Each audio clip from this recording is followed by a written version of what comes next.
What's up, guys? Welcome to the program. Rex Jones, Anthony Graffio signing on with you guys here in the morning. Okay, I love the standard that we get held to. Look at this. You're I saw. late. I You're saw. late. And it's like it's 8 o'clock. I'm sorry we didn't start the stream at like 7:45 or whatever. It was actually really early yesterday because of all the hijinks of what had to happen. So you did a great job from I what I appreciate it, heard. man. I appreciate it. It was not easy. It's not easy to Yeah. yap to yourself like that for 3 hours. Jeez. No, you did a great job. You kept people engaged. I really appreciate it. I'm not going to ask you to do something like that again. That was a real special ask because that allowed me to go see my pop, my mom's dad, who's 94 years old. He had gallbladder surgery, and he's doing great. Amazing. So yeah, Amazing. praise God, praise Jesus. It's all good. All glory goes to God. But that was it's a very emotional day yesterday. I mean, I'm here up north. I had to leave here. I had to go south like 45 minutes, pick up my little sister, come back up kind of to where I'm up right now, go see him right as he was getting prepped for surgery. And then he goes into surgery and then we kind of don't know what goes on. So it took a big weight off my mind knowing that you were capable and confident in doing the show and keeping people engaged. Now, I've been thinking about it. I've been thinking about the way I want to do things on the morning show. I think I'm going to ask you to do 2 hour portions with me 3 or 4 days a week. I don't want to ask you to do a full 3 hour with me because I also want to have time to do my own deep dives, my own monologues, and stuff like that. That being said, we're still going to do conspiracy talks. So I want to figure out one day a week where we go live in the morning and we're doing it at night. So Totally. Let me let's know. let's figure that out. And it all just depends on like we're trying to get the schedule worked out. I just got a guy. Shout out Patriot Pulpit. If you're watching this right now, I owe you an email. I saw your Google Doc that you sent me. I have a guy that's going to help us put together the morning show a little bit. So Okay, that's that's gonna good. that's gonna be very cool. Absolute Patriot. Shout out Patriot Pulpit. Now I feel bad. No, you're good, dude. You're totally good. You're totally good. The main thing that I want you guys to know is like this is a very genuine show. This is a morning show. You literally like we're all waking up together, and I'm a news hound, so we're gonna go over a ton of information. Especially today, I got crazy news blitz for you, and it's not just Iran war. We got like AirPods reading your mind and stuff like that today. We got like World Oh Economic shit. Forum, Klaus Schwab. So we're gonna get into all of it. Today's gonna be a real banger of a show, but I just want to shout out everybody again coming over from American Journal to this morning show. This week, it will happen. I will have custom graphics. We'll have new YouTube and Rumble channel for this. It will all be set up. So I really appreciate everyone's patience and understanding as we embark upon this endeavor. So what's on your mind? What did you cover yesterday on the show? Fill me in because I wasn't watching. I was busy. Well, we covered mostly just Moonchild stuff, like a lot Right. of like just like mysticism, and like I broke down the entire history of like how the modern state of Israel is a terrorist state to where we are in this level of where we are with the Iran war. Kind of give like a history lesson for people who didn't really know. Just really Right. took questions, interacted with the chat, pulled up a couple different videos, showed the video. I don't know if you saw of Project Veritas of them exposing the nuclear guy, the guy that Okay. works. We watched that. They were talking about like there was like a nerve gas that they're working on, and a woman basically like didn't wear her scrubs or whatever, and she died. So Oh like wow. they're like making chemical weapons in America right now in Maryland. Some crazy stuff. I didn't know So about that. yeah. Project Veritas, one of the like chicks or whatever got Oh, like the nuclear guy. Did you play that on the show yeah yesterday? Oh, I yeah. wanted to. We're gonna do that again because I haven't watched it in full. Let me go ahead and add that to the Google Doc really quick. We got a really good Google Doc today. Let me go ahead and go over what I have on the docket. So, of course, biggest story right now in the U.S. is the SPLC. Of course, as we always knew, funding these like right wing hate groups because people actually don't want to do these things, and it's all organized from the top down by people that are paid millions of dollars to run it and control it. Or they, like my dad said, they literally go to like a trailer park, like the middle like Kentucky, and they find two people that are willing to like put on hoods and say they hate black people. Like, and it's Yeah. like, oh my God, please give us millions of dollars. And what that is the same exact scam and hustle they ran with my dad, right? They fundraised $300 million, sue me if it's not true, off of my father. off of saying you got to help us beat the evil man.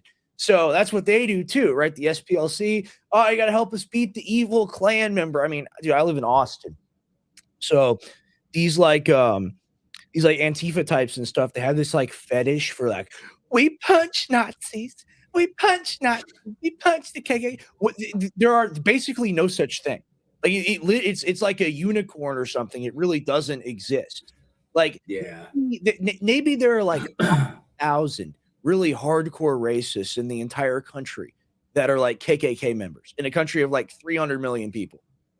You know? For sure. So it's just, if you look at it from like on like a math perspective basis, in the same way you look at like the anti-Semitism stuff, like it doesn't even register when you have like Detroit, like black on black crime, like gang violence all the time everywhere. That never gets talked about. We can never do anything about that or make anywhere safer. Oh my God, it's the imaginary boogeyman. I see people wear merch where it's the KKK guy in the hood and he's getting punched. Just it's like, well, like it's like being in like The Boys or something with the superhero show and being like, oh yeah, like we're fighting against this like evil force, like we're the Starlighters, we're fighting against the Homelander people, and it's like, this isn't real. You're fighting in the false paradigm that was set up to keep you distracted while they stole the Republic from us. Like that's what this is. Yeah, it's all WWE. You know, they set all this up because their greatest weapon against all of us is divide and conquer. So Sure. If they separate the whites and the blacks, if they separate the right and the left, the Muslims and the Christians, well, the people that are actually in control, they can stay in control because everybody else is fighting amongst each other. You know? Sure. That's really what it comes down to. Yeah, no, I totally agree. And it's so insane to think about the Charlottesville riot, right? The people with the tiki torches, the whatever they were saying. It's just all completely fake. They're all paid. They're paid millions of dollars, not millions, hundreds of thousands of dollars to be there. And it's all on record now. And you know what? Here's the thing. I hate the current administration. They're criminals. They're covering up for PDF file stuff. They're all implicated in the files or protecting people that are implicated in the files. That is what it is. But at the same time, how many times have I said it? Kash Patel, from the top rope, Kash Patel. I'm telling you, this guy gets drunk. This guy's goofy. This guy's crazy. He's completely unprofessional. But they all are, you know? So at least the guy that's open about it is actually the guy that, you know, is breaking a little crumb of the info that we wanted, right? So shout out to the big KP. But right? Is that because they want to give us crumbs, though? Sure. No, absolutely. I'm being facetious. I'm joking. Oh, okay. I'm joking. People will be like, "You're calling Kash Patel a patriot." No, I'm not. I'm not. He wrote a book where he's a little wizard and he's protecting the big king wizard Donald, like the Magic Kingdom, like Shrek. So ridiculous. I want to go ahead and play this. I want to go ahead and present this. I want to go ahead and play the press conference, and I want to react to this with you. And we're going to get into all of it. Give a little rundown really quick. We're going to cover this. We're going to cover the onion stuff. We're going to cover Laura Loomer crashing out on Candace Owens, calling her. I don't even want to say it because it's crazy. Yeah. I'll let her say it. And then we're going to get into the U.S. nuclear scientists and all of that. I'm sure you've got a lot of opinions and takes on that, and you covered that yesterday. And we'll also play that Project Veritas clip. Cool. So that'll be like the first hour. Then we're going to get into a poll. Do people want Trump impeached? Some very interesting data. Got some more war coverage, but not exactly the war coverage. Not typical updates. I want to get into Ukraine a little bit, and also want to talk about the war gaming that was done in 2002 when they were thinking about the Iran stuff initially, the Wesley Clark plan. As we all know, the 7 countries in 5 years. And then we're going to get into AirPod mind control. We're going to get into mind reading as I talk about the WEF. They did this presentation in 2023, and I remember watching it on Jimmy Dore, and I was like, this is so insane. And it's like this lady, and they always have a lady up there to sell it to you, to make it non-offensive, make it seem nice. And she's like, well, in order to make sure the workers are productive, we're going to have them wear a headset, and the headset tracks if you're focused or if you're not focused. And if you're not focused, you get in trouble. So I mean, it's so insane. You just think about the implications of that, what that actually means. That's the real control grid. And, the wireless headphones are definitely a huge psyop. Definitely need to stop using those, just generally, because you don't know what's going on. You really don't know what's going can on. hack your brain, all that stuff for sure. Yeah, seriously. Then we got Klaus Schwab, we got Ghislaine Maxwell. They're talking about, oh, maybe we release her and maybe we make her informant in the Epstein. But I thought Epstein didn't traffic anybody. So why would you need to make her an informant? I thought it wasn't a big deal. I thought he was just a math teacher. So we got that. We got something I've labeled as horror. I remember what that is now. A trans woman and her wife, I think, or whatever. They took a 10-year-old allegedly to another country to have a sex change surgery. So we're going to cover that as well. And we're also we got a clip of a passenger in California smoking Fetty on the public bus. Oh my Lord. We got a whole bunch today, but I'm going to go ahead and load the first few clips in here. Yeah, man, it's a dark world out there right now. For sure. That was like another thing that I was really like exalting was just Christ through the whole entire show yesterday. Sure, amen. Like that was the most important thing. Like totally. This is a spiritual war. We're in spiritual war. We need to have our true general with us at all time, our true leader. No, 100%. Totally agree. And that's the thing is like the SPLC, the ADL, all these organizations, like these are Jewish organizations. And like that's just the truth. And to say that is not to be anti-Semitic or to be racist. Like that's just on record. That's what it is. That's who it's set up by. That's who bankrolls it. That's who pays it. I mean, that's who paid for lawsuits against us, Michael Bloomberg and other people. So like it's just you look at the entire scenario, you look at the entire smorgasbord of what you're dealing with here. These are not, the purported Christian values or Western values of America. They're not Western values at all. They're actually Eastern values, if you think about it from that perspective. Oh, for sure. And, like just looking at the whole entire fake Nazi, all that, like George Soros was basically already doing that during the Holocaust. Like he was working with the Nazis. So like no. He was working or was, as a child capo, helping sniff them out, and then he would take their stuff. And that would be the reward, that he'd be sanctioned to do that. It's so wild. And then those are the people that are the arbiters of like civil rights. They destroy global economies. And it's like, oh, no. But we just get to fund these civil rights organizations and they just do whatever we want. Like we really need reform in this country when it comes to like 501c3 and what that actually means and many other things. Sure. I agree. But I'm going to play this Cash Patel clip. KP from the top rope.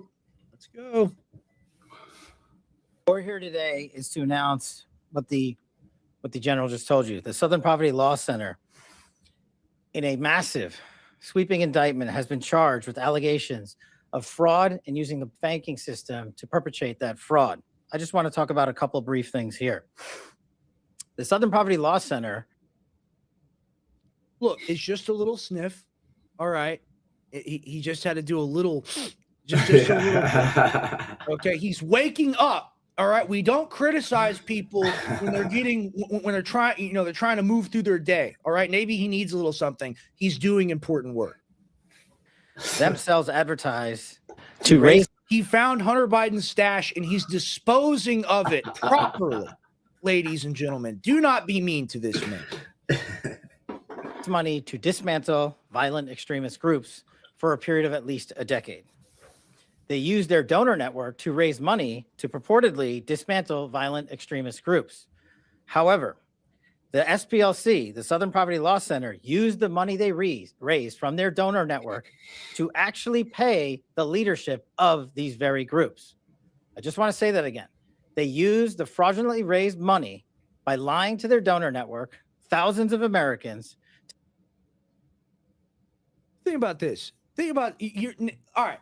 You're a 70-year-old sweet old black lady, all right, who remembers the civil rights movement. And you give money to the SPLC because you get shown an ad by the SPLC of racist KKK Nazi people. And, oh, we got to fight against it. We got to stop it.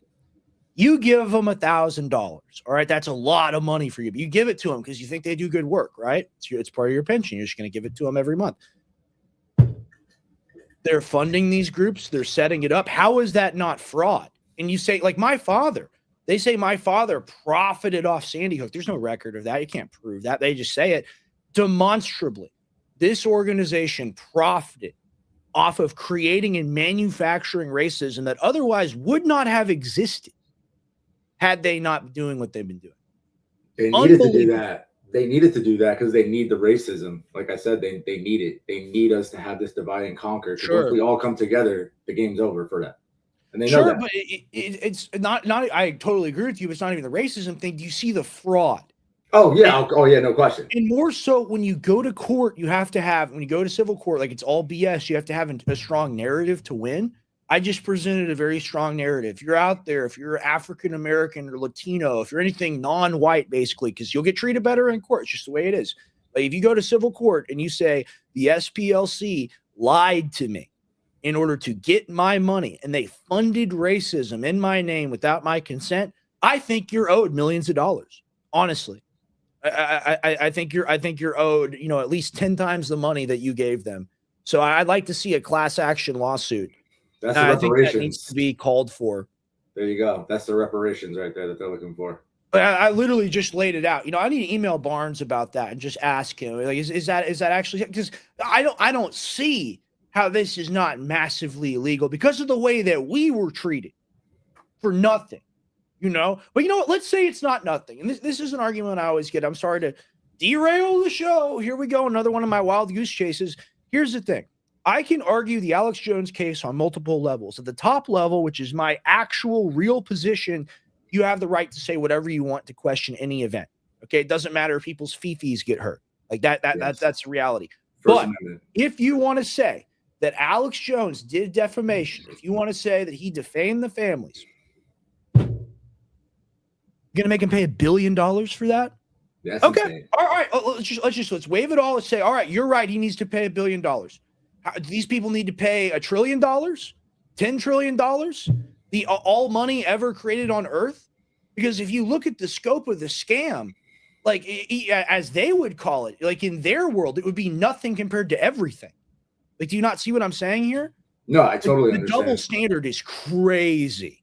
Yeah, no, and there's layers to this with every group. They're all funded and paid for by these people to do this. All of them. Sure. I mean, the thing is, it's literally all my life, people have been like, you are racist, you are Nazi, you devil, because of things like Charlottesville. Now it's on record. It's all totally fake.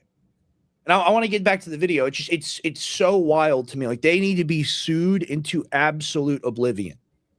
To go ahead and actually pay the leadership of these supposed violent extremist groups. The groups, as the general laid out, include the Ku Klux Klan, the United Klans of America, Unite to Right, National Alliance, the National Socialist Movement, the Aryan Nation Motorcycle Club, and the National Socialist Party of America, and also the American Front. Yeah, who wants to ride around as like some like racist fat biker? Of course you'd have to pay people to do that. Like what are we talking? Like, it's 2026. Like, what the fuck? It's so crazy. Yeah, we don't like brown people on the truck.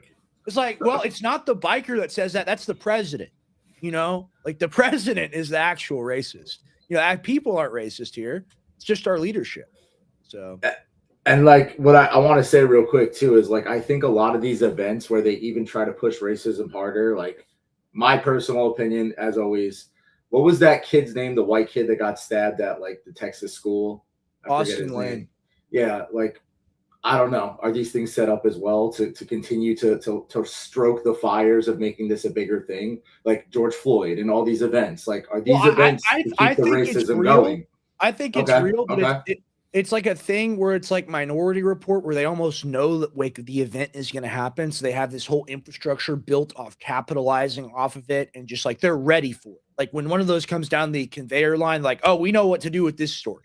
It's kind of like in the same way that you'll see, like, it'll be like disgruntled youths or like angry teens or something, and they won't use language. I get that. Crime. It's kind of vice versa, and that is to stoke the racial division in that narrative and all of it. Well, when you look at I don't think they set it up, but it's definitely they're like, oh, we got another one. Yeah, Ding, ding, well, ding. just for me personally, like when I saw like George Zimmerman and all of that, like Trayvon's father was like a high level Mason. George Floyd was a Mason. He was in the Boule. It's like a lot of these people are Really? all. Oh yeah. A lot of these people are all connected to George these. Floyd was a Freemason. He was a Boule. He was a black Boule. That's why he had the big black Boule thing tattooed on him, like LeBron James has. Wow. Yeah, and also George Zimmer. I'm sorry, not George. Trayvon Martin's father. There's pictures of him in full Masonic garb. So it's like that. That's my. If you look at it from that side of things, I'm the conspiracy guy. Whatever, sue me. I don't care. I'll say it. But I think a lot of these events are set up to stroke the flames of this divide and conquer, like to make it higher and higher. It's like, okay, I do agree, to a certain extent, as like everything is just a little too weird. And I think that's like that's just the influence of the devil on the world, that's what we really chalk it up to. But he's definitely working with people. I'm gonna play the rest of it, or else we'll never get through it. I'm so bad. In at least one of these matters, our investigation revealed that funds were used to facilitate the commission of further state and federal offenses. Okay, so nonprofit charity organization is paying people to commit felonies. They better all go to jail. Like if you give us this reminds me of when he shoots Zelensky out in the office. If you give us this and then nothing is done, you see what I'm saying? Like what else are we supposed to expect? Scraps. This is all scraps, in my opinion. Yeah. So, this is like they have like a fish tank where they keep the goyim and they put the little the flakes. Yeah, little flakes, dude. 100%. Oh man. Totaling over $3 million. Furthermore, our investigation revealed that the Southern Poverty Law Center, on top of perpetuating this widespread, decade-long, multi-million-dollar fraud, conducted more criminal activity. They attempted to hide their criminal activity from our financial banking network. They set up shell companies and entities around America. They tried to hide the cocaine from Kash Patel, too. They tried to cover the cocaine. He found it because he's an investigative patriot. So that the financial institutions that we rely on as everyday Americans were deceived in believing that money was not coming from the Southern Poverty Law Center in the perpetration of this scheme and fraud, but rather fictitious entities they stood up to perpetuate this ongoing fraud. This is a serious and egregious violation of a group that purported to dismantle violent extremist groups, but in turn actually only fueled the hatred. This is an important case brought by President Trump's administration. We're thankful to the president for his leadership and funding of not just the FBI and DOJ, but his commitment to go out there and wipe out fraud and conspiracy and waste and abuse wherever it occurs, including the Southern Poverty Law Center. Even though this money was made to appear to be coming from legitimate people and legitimate entities, we at the FBI with our... Okay, so they literally did a shell game where they gave other parties money to give to these groups. It was all planned and coordinated in a way so that they thought they wouldn't get caught. So that means what they know what they're doing is wrong. Yeah, it's mafia tactics. Exactly. Maybe explain that a little bit to people. They're setting up shell companies and whatnot to fund the money, and then it goes directly to them without people even knowing. It's like the mafia has been doing that with like money laundering for a long time. This is all like the same tactics really that they've been doing forever. And that's why I say, like, go back to like that Jewish mafia, Meyer Lansky, like all these things are tactics that like Roy Cohn, all these people have taught them. This playbook has been written by these people. I got a beauty for you. Check this out. From Daniel Goldman. Hey. Okay. The DOJ uses paid informants all the time. Why is it okay for them, but not for the SPLC? SPLC plays a vital role in fighting hatred that they manufacture and create, yet has been unfairly targeted by Trump and House Republicans since day one. This politicized intimidation needs to stop now. And it's like, What are you talking about? plays a vital role in fighting hatred. It's on record now. They fund the very hatred they purport to fight. Yeah, well, this guy, he's in that gray area, right? Like he has white skin, but he's not white because he's Jewish. So like they're allowed to they're allowed to pretend that they're white, and then when it's time, like, oh, you're Jewish. Oh yeah, I'm Jewish. I'm not white. So they're the ones. The thing we have to remember is that these are the same people that in league with the SPLC and the ADL and all these other organizations linked up with the Biden administration to target Americans and labeled white Christians as the #1 extremist threat to America, which is objectively not true.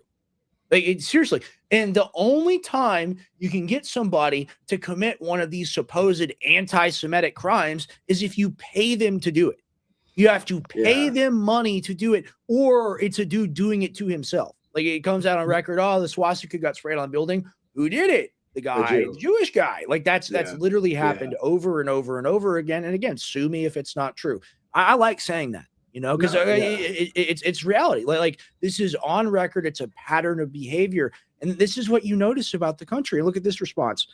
The SPLC was just paying informants like cops do. It's sometimes legal for law enforcement to do that.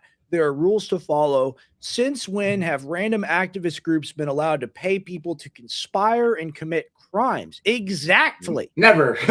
Never. It's mafia. Like it's literally a mafia. This is literally they're and that's what my dad has always said. That's what my dad said that they told him. They go, we're the mafia, right? And that's how they operate. That's how they think. And here's the thing about lawyers. They think because they understand the law and that they've read it, they think they can speak like a deeper language than you can. And I'm not talking about literal language, just like the language of society and how things work and how things function. They think they can manipulate the world around you based off their ability to, create and file a motion or sue you or do something. When in reality, that's just bullshit garbage. They actually don't have the power to do anything at all. It's the people that give them the money to do their job that are the issue. And when you look at it like this, the billionaire funding for all these organizations, I mean, George Soros set up SPLC. That's all on record. But when you look at it, what's really insidious about this and why people need to seek restitution is because you were profited off of, you were grifted off of. They fed off you like a giant bloated fetid tick and took your money that you thought you were giving to honorable, courageous warriors of the court that were out there to get you justice. No, you were giving money to a predatory class of mercenaries that hunts people down and rips their guts out illegally. That's what lawyers do. Exactly. That's what they are. And when they have enough money, they can do something called railroading you. They spent hundreds of millions of dollars suing my dad. How is something like that legal? Well, the families need to sue Alex Jones. It doesn't matter where the families get the money from. Alex Jones is the evil man, and thus is the narrative. We have to defeat this in the country. You see what I'm talking about, Anthony? I agree, and not to keep on bringing up history, but this is also a Bolshevik tactic. This is how they go into that a little bit. Yeah, this is how they made the Workers' Party, right? The Bolshevik Workers' Party hate Christians and kill the actual czar and take over the country, and then realize, oh no, we messed up because now we're completely in poverty, we're completely abandoned, and these people who are at the top are the ones that are going to rule us with an iron fist. And that's what communism is, right? That's how we get tricked into this whole entire thing. Oh, everybody's going to be equal and everything's going to be good, and all. This is a very old tactic, a Jewish tactic, but we won't go there. But all the people at the top of the Bolshevik Revolution were Jewish, and this is something that it's about taking away people's right to do commerce and deciding who has the right to trade, who has the right to buy and sell. Oh, what's that? That's the mark of the beast. Yeah, and it's just interesting that it's always an attack on Christianity. Sure, the Christians are always the boogeyman, right? Sure. At the end of the day, that's what white Christians are always the boogeyman, And it's we're just watching the same tactics over and over and over again. It's like Bill Belichick's playbook. We're just watching it happen over and over again. And it just keeps working. Sure. Right? He probably doesn't change much up. Maybe he'll deflate a ball here and there, but really what it comes down to is that's the same playbook over and over. The problem, I've heard many people say this, the problem is not an intelligence problem. The problem is not that everyone is dumb. All right, because actually, you know what? If you're more of a simple person, shall I say, some of these truths are actually easier to see. In reality, it's not about an IQ problem. It's about a knowledge problem. It's about an information gap. It's about the fact that we're all too ignorant, myself included, about everything that's going on. So, like when you explain to people these very basic concepts, they want 500 million people. They want to make you eat the bugs. They want to make it illegal for you to use power because they say it destroys the planet, but they're going to build data centers that use twice the power of all humans ever on Earth.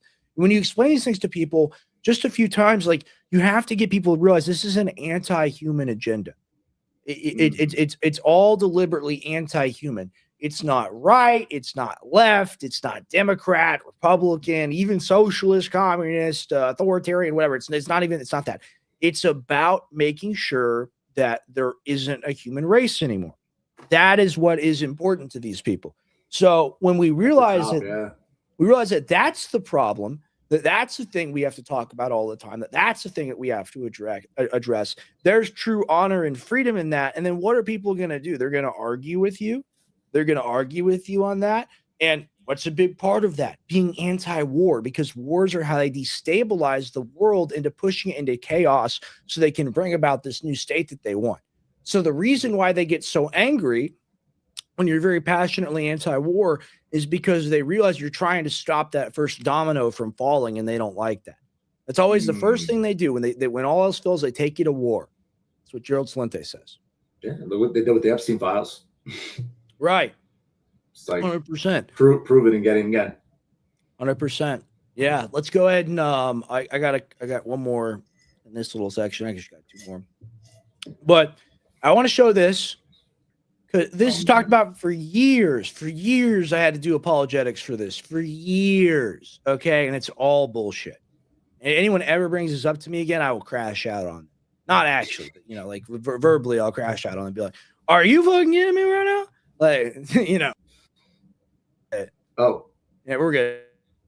Okay. Jews will not replace us! Jews will not! Ah, yes, the right wing. Yes, the right wing, very, very right wing male. Very what's going on? Yeah, I was gonna say, how many Jews are in there? I mean, come on, man. Will not replace us! Another one. Yeah, why? I've met some real ones. This ain't what they look like. Okay, good Lord. This guy runs the Yu-Gi-Oh tournament. No. At his local game shop.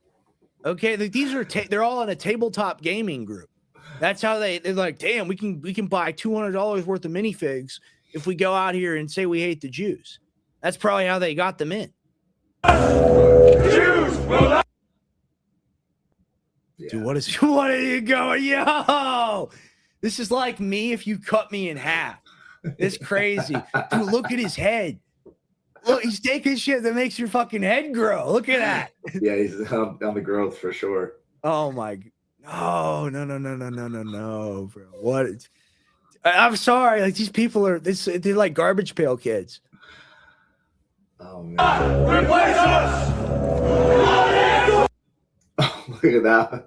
Yeah, you're talking about blood. Hitler's top guys. Look at the body types on this.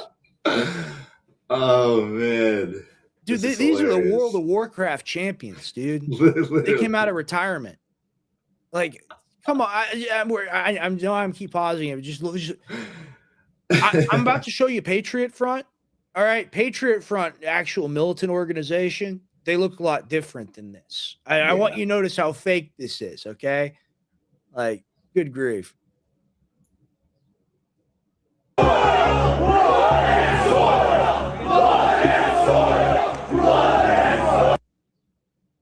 and soil. All totally fake. They're all Jewish. They've all been paid by the SPLC. It's all on record now. The organizers of the event, the people that every single bus that one of these people got on to get to the event was paid for by the SPLC, or at least most of them, or some of them. Sue me if it's not true. It'll all come out in discovery. I mean, it's all out there in the open already. They've been indicted. So the grand jury returned the indictment.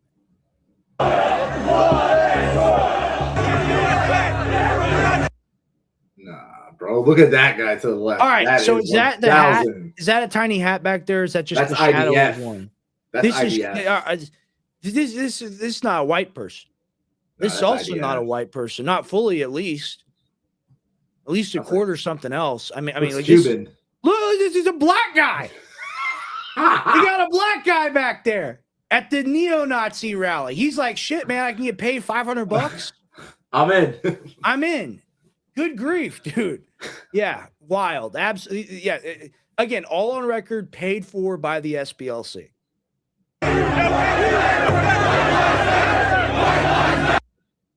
Okay, all right. That was the good side, I guess. And this is the bad side, and this is the fighting. All right, didn't want to misrepresent the black guys on the side of the left-wing protesters there. They're protesting against Charlottesville. Don't want to be inaccurate. They Here both we have go. More of the torches. fake Nazi stuff.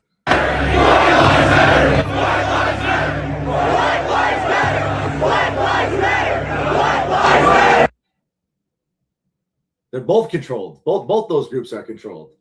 You see what I'm saying? That they're literally having them fight against each other, while the people that are at the top are just letting them fight amongst each other as they Yeah, go no, rule the absolutely. world. It's all here's my stuff. Here's my thing about all this street stuff. I've been to all of it. It's all totally worthless. What are you accomplishing? What are you doing? You just make yourselves and your cause look like retards. If you wanted to actually do something powerful and peaceful, you'd get a mass group of people to like link hands and to sing peaceful songs and to be actually positive and have a positive protest. And this is the type of thing that I want to organize, having something that's positive and not negative.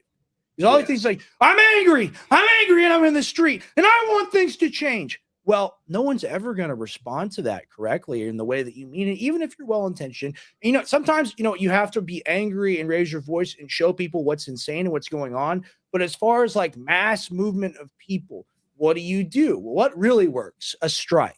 Okay, that's what really changes things is a strike. But things like a sit-in, things like people walking through singing songs, I actually really approve of that. And there's kind of this spirit on the right wing and making fun of that. That changed this country. Well, I agree fully. I agree. And like what like really you need to pay attention with these kind of situations is like the way that the cops react to it. They let people do it. You know, the same thing with Black Lives Matter. But now let's go back into history a little bit. Think about Kent State when it's a peaceful thing and people are actually standing against war and what happens to them? They get mowed down. So no, 100%. What works better for the machine? People actually fighting with each other or people coming together and creating peace? Yeah. That should tell you everything right there. Yeah. Tim says lobbying only real change. I disagree. There will come a time where lobbying becomes illegal. Like, and here, like we're going to enter a point in the country in the next 20 to 30 years where things are going to be really bad. Like the early 2030s are going to be just like work hard, prep hard, live well, eat well, sleep well, enjoy this time because everything is going to change. And I would encourage people to try to live in a more rural area. There will be real societal change. Now, it's our job as people, I know, Tim, you support this too. It's our job as the younger generation to actually provide solutions that move forward and don't destroy the nation. But there's going to come a time very, very soon. I think it starts after Trump is gone, whether he's dead or he leaves office. He's a very old man. Whatever ends up happening like that, that's when the seismic shift will come. And none of us are really ready for that. And I think that old system, I think one day someone that is fighting with someone trying to get something good done in government, they're not going to be able to pick up the phone and call that old boomer that could have fixed that problem for him, you know, or could have gotten that guy. What happened to Gary? What happened to my intelligence op? What happened to our hitman? Oh, you know, he's dead now. You know, he's shot and the new guy won't do it. The new guy says he's a Fuentes listener. You know, so like you're going to get this over time and you're going to build into a political consciousness where at least a third of the government is against what's going on right now. I would say maybe 10 to 20% of the government is against what's going on right now. I'd say that's how many of them are quote unquote good people.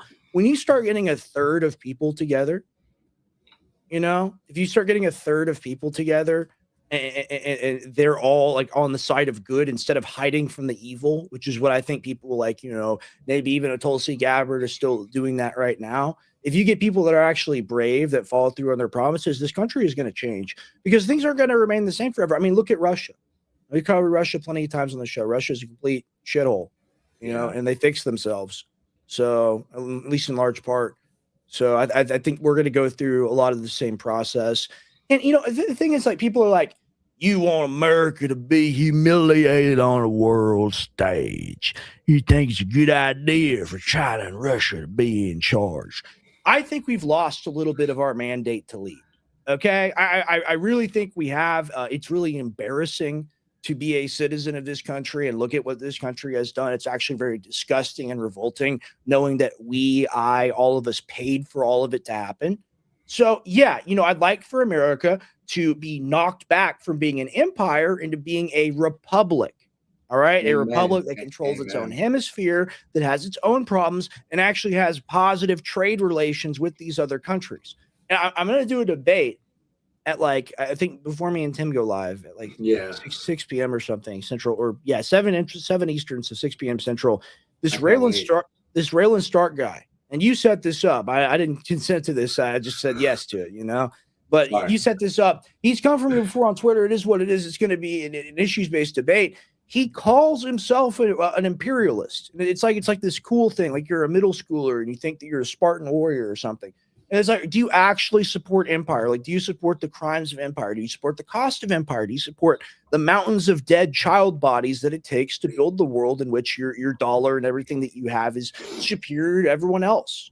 Yes, he and does. His answer, I don't think that we disagree. I'm a republic. I support constitutional republic. I support freedom, and he supports imperialism. So I don't understand how the imperialist take is valid at all. And that's my one issue with Fuentes too. And all the talk of the monarchy and the ruler. I know maybe you believe some of this too. It just doesn't work. The top-down control doesn't work. I don't have someone like the Tsar, he was like the real last good one. In my opinion, the Tsar Nicholas, Saint Nicholas. I think he was the last good one. But that guy that you're going to debate, he literally in the thread when we were going back and forth, he's like a proud Shabbos goy. He literally said it. So.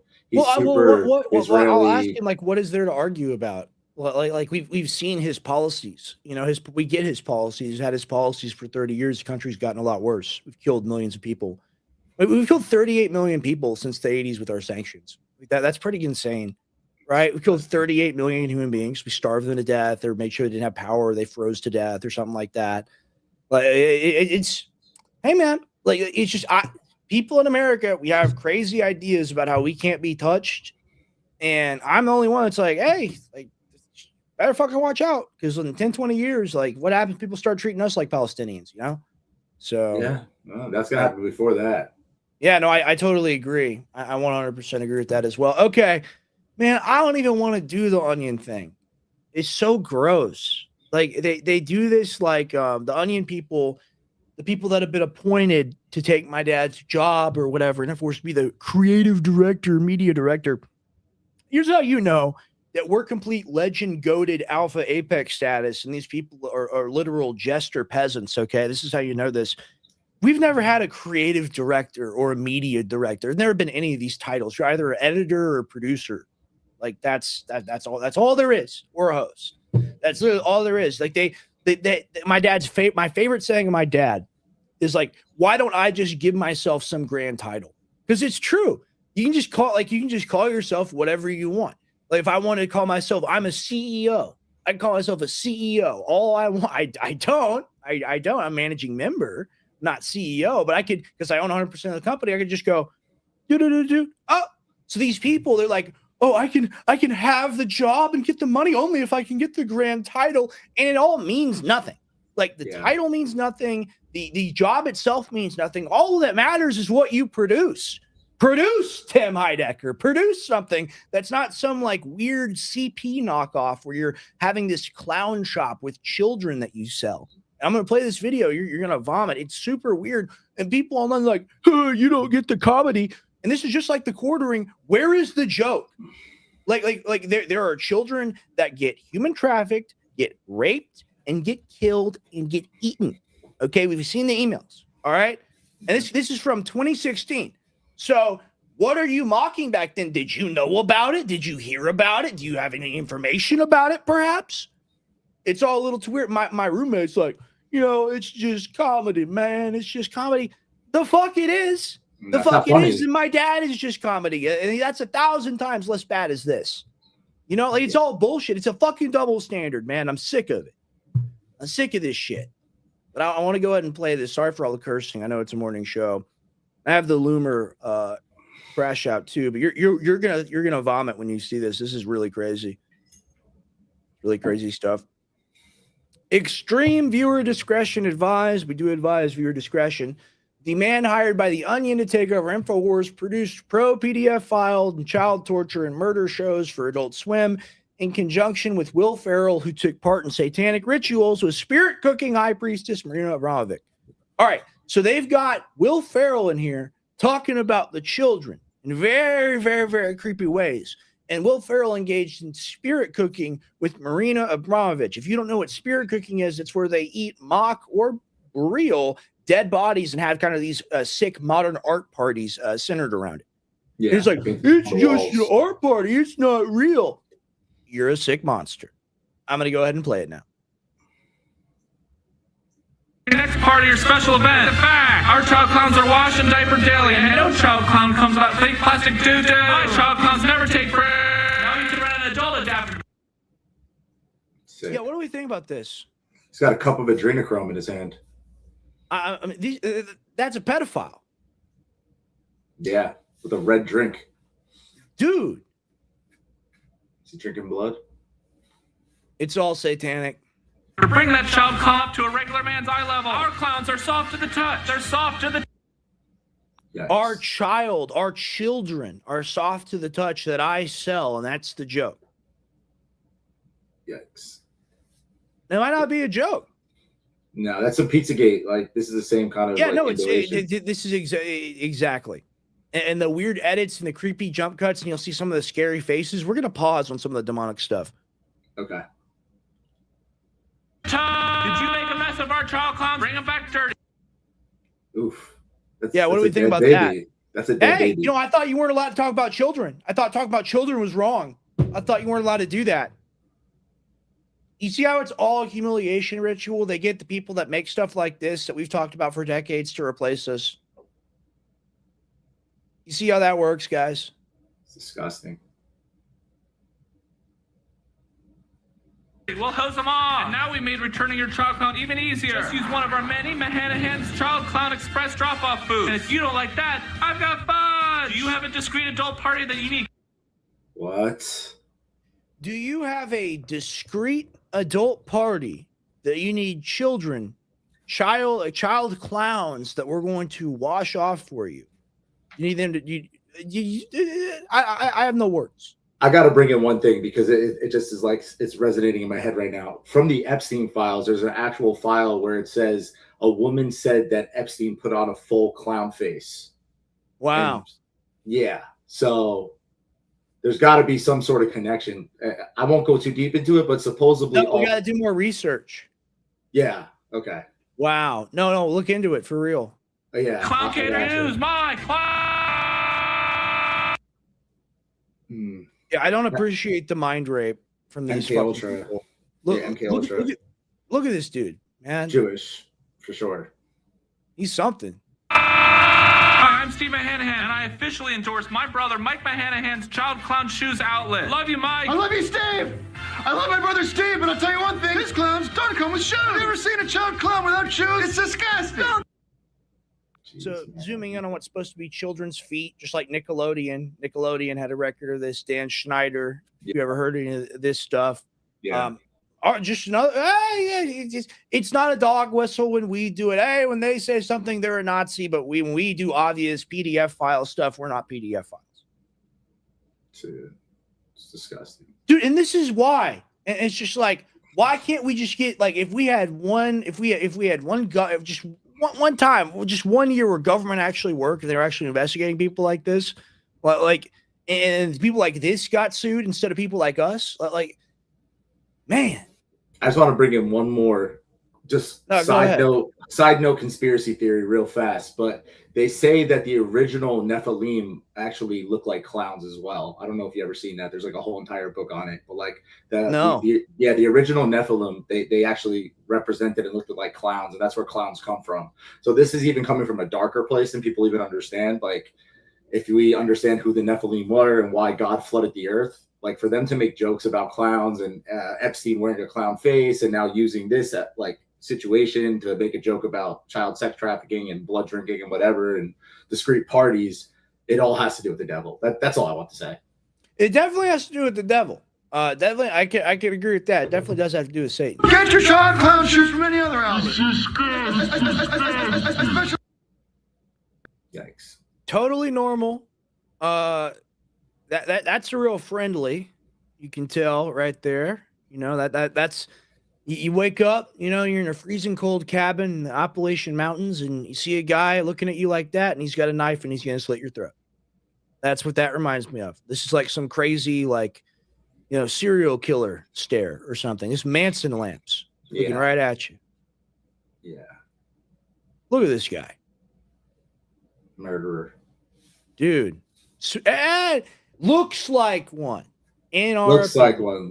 In our opinion. Sorry. Big top, round toe, aquarium, wrestling, magic lace, Velcro, high top, multicolored, single toe, rimley, beard, extra comfort, utility, late night, erotic, and sand-colored shoes. Now I'm located right next to my brother. I love you, Steve. Love you, Mike. We love each other. Love you, Mike. I love you, Steve. Love you, Mike. I love you, Steve. I wish you the best. I'm Stephen Hanahan, and thank you for your Stephen Hanahan Child Clown Rental. I love my clown. You care for my clowns like you care for your children. Please pay. Ooh. They're showing who they really are. Stephen Hanahan Child Clown Rental. I love my clown. You care for my clowns like you care for your children. Please pay. Demon. Straight up demon. Stephen Hanahan Child Clown Rental. I love my clown. You care for my clowns like you care for your children. Oh. Demonic. What's up with this? Like, it's funny because he's making funny faces. What are you? Are you 1 year old? I mean, if you are, I guess you're the target demographic, you know, for these people. But that's not funny at all. That's demonic looking to me.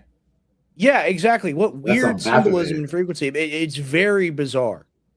Also, it's extremely weird. All the red shoe stuff. I don't know if you ever heard about the Red Shoe Club. No. Like, oh, yeah. The Red Shoe Club is something you should look into. It was like with the Pizzagate stuff. But basically, all the top members from like the Vatican down, like when they get to the highest level of this occult, whatever, they make shoes out of children. And they're called the red shoes. So anytime you see it's a really sick thing. But anytime you see these red shoes represented in these things, that's what they're actually like signaling at. Yeah, no, exactly. Please pay attention to the following video. It'll help you get the most out of your child clowns. Hit pause. Back up 20 seconds. Shows a mother with a child. He sticks his tongue out. I mean, this is all pedophilic. This is, who do you think comes against us? When your child clowns arrive, they may not want to come out of their carrier. If shyness occurs, gently tap on the clown. Kidnap kids in cages. Radio listeners. The child clowns should learn quickly. These child clowns come hungry as a horse! The first thing a child clown will look for is food. Child clowns are not fed in their clown boxes, so expect them to arrive very hungry. Yo, I don't think it's funny to make a kid eat out of a dog bowl. I'm wondering if these kids are actors. Yeah, what's going on here, Mr. Heidecker? You explain this to me, perhaps? No, and these are the noble people. You know, these are people that come and take over the company and save it from the evil Alex Jones. We need fucking justice, man. Like, literally, civil rights thing. It's absolutely insane. I mean, I'm just gonna get it off the screen. That's how it works. My child clowns are blind. They'll eat anything. My child clowns are blind. They'll eat anything. Huh? Jeffrey Epstein, how to get a baby to nurse on their penis. You know you're gonna love my clowns. Come on! Oof. Okay, here we go. This is Will Ferrell, guys. Here we go. And I'm going to pause on a couple moments here. You can't tell me this ain't evil. I breed them myself. These clowns come from Donnie's. That's light. That's light. And I got to remember to mute myself as well when I play it. Sorry, I know the audio must be like double fucked. It's really not actually. Really? Man, it's been kind of good. I try some other man's seat. My seat's fresh. I keep my seat in tubes and plastic bags. What? Whoa! Man's seat. My seat's fresh. I keep my seat in tubes and plastic. Is the joke that you're pedophiles? Like, is that what the joke is? Because if that's the joke, I get maybe kind of somehow how you could argue in some possible theoretical universe that it's a joke, but I don't think it's a joke. I think they say, oh, it's just abstract for being crazy. Well, their idea of being abstract is abusing children. This is a joke to people like Chrissy Teigen and the other people that are part of this club. Like Yeah, no, it's for see them. it. It's not for us at all. That's right. That's why we can't understand it. These are all the things that they do. Yes, exactly. They're like, oh, look, the clown that I saw at the party last week. Like, wow. Yeah, and everybody, here's the thing, guys. Repost, share this broadcast, comment under it, let us know what y'all think, but really repost this on X, share it, get the word out. I'm live 3 hours a day, 5 days a week. You guys want to be here. Got a lot of phenomenal. We got guests coming up. We'll talk about that later. We'll stay on topic. Plastic bag. Put it Come on, Seaman and Boss. My dad never did this. My dad never did anything like this. That my dad has to pay $1 billion. And he's laughing at the victims of every parent that's had a child that's been molested, that's been abused, that's been killed. That's what this is, but that's acceptable. You see, that's protected by the First Amendment. Pro-pedophilia stuff protected by the First Amendment. Questioning an event, you get killed. They chop your legs off politically forever. Unbelievable double standard. And this is the thing, like I want to do like town hall style events, and I want to talk to people about my dad's case and how it's emblematic for the country. Because if we can get $1 billion judgment, if we can get shut down, if we can have our free speech stolen, if they can try to wear my dad's skin, literally try to take his real Alex Jones on Twitter account, try to take his name and pervert his image with AI, if they can do that to us and have absolutely no repercussions when they do stuff like this, what kind of a world do we live in? Where's the justice? Where's the freedom?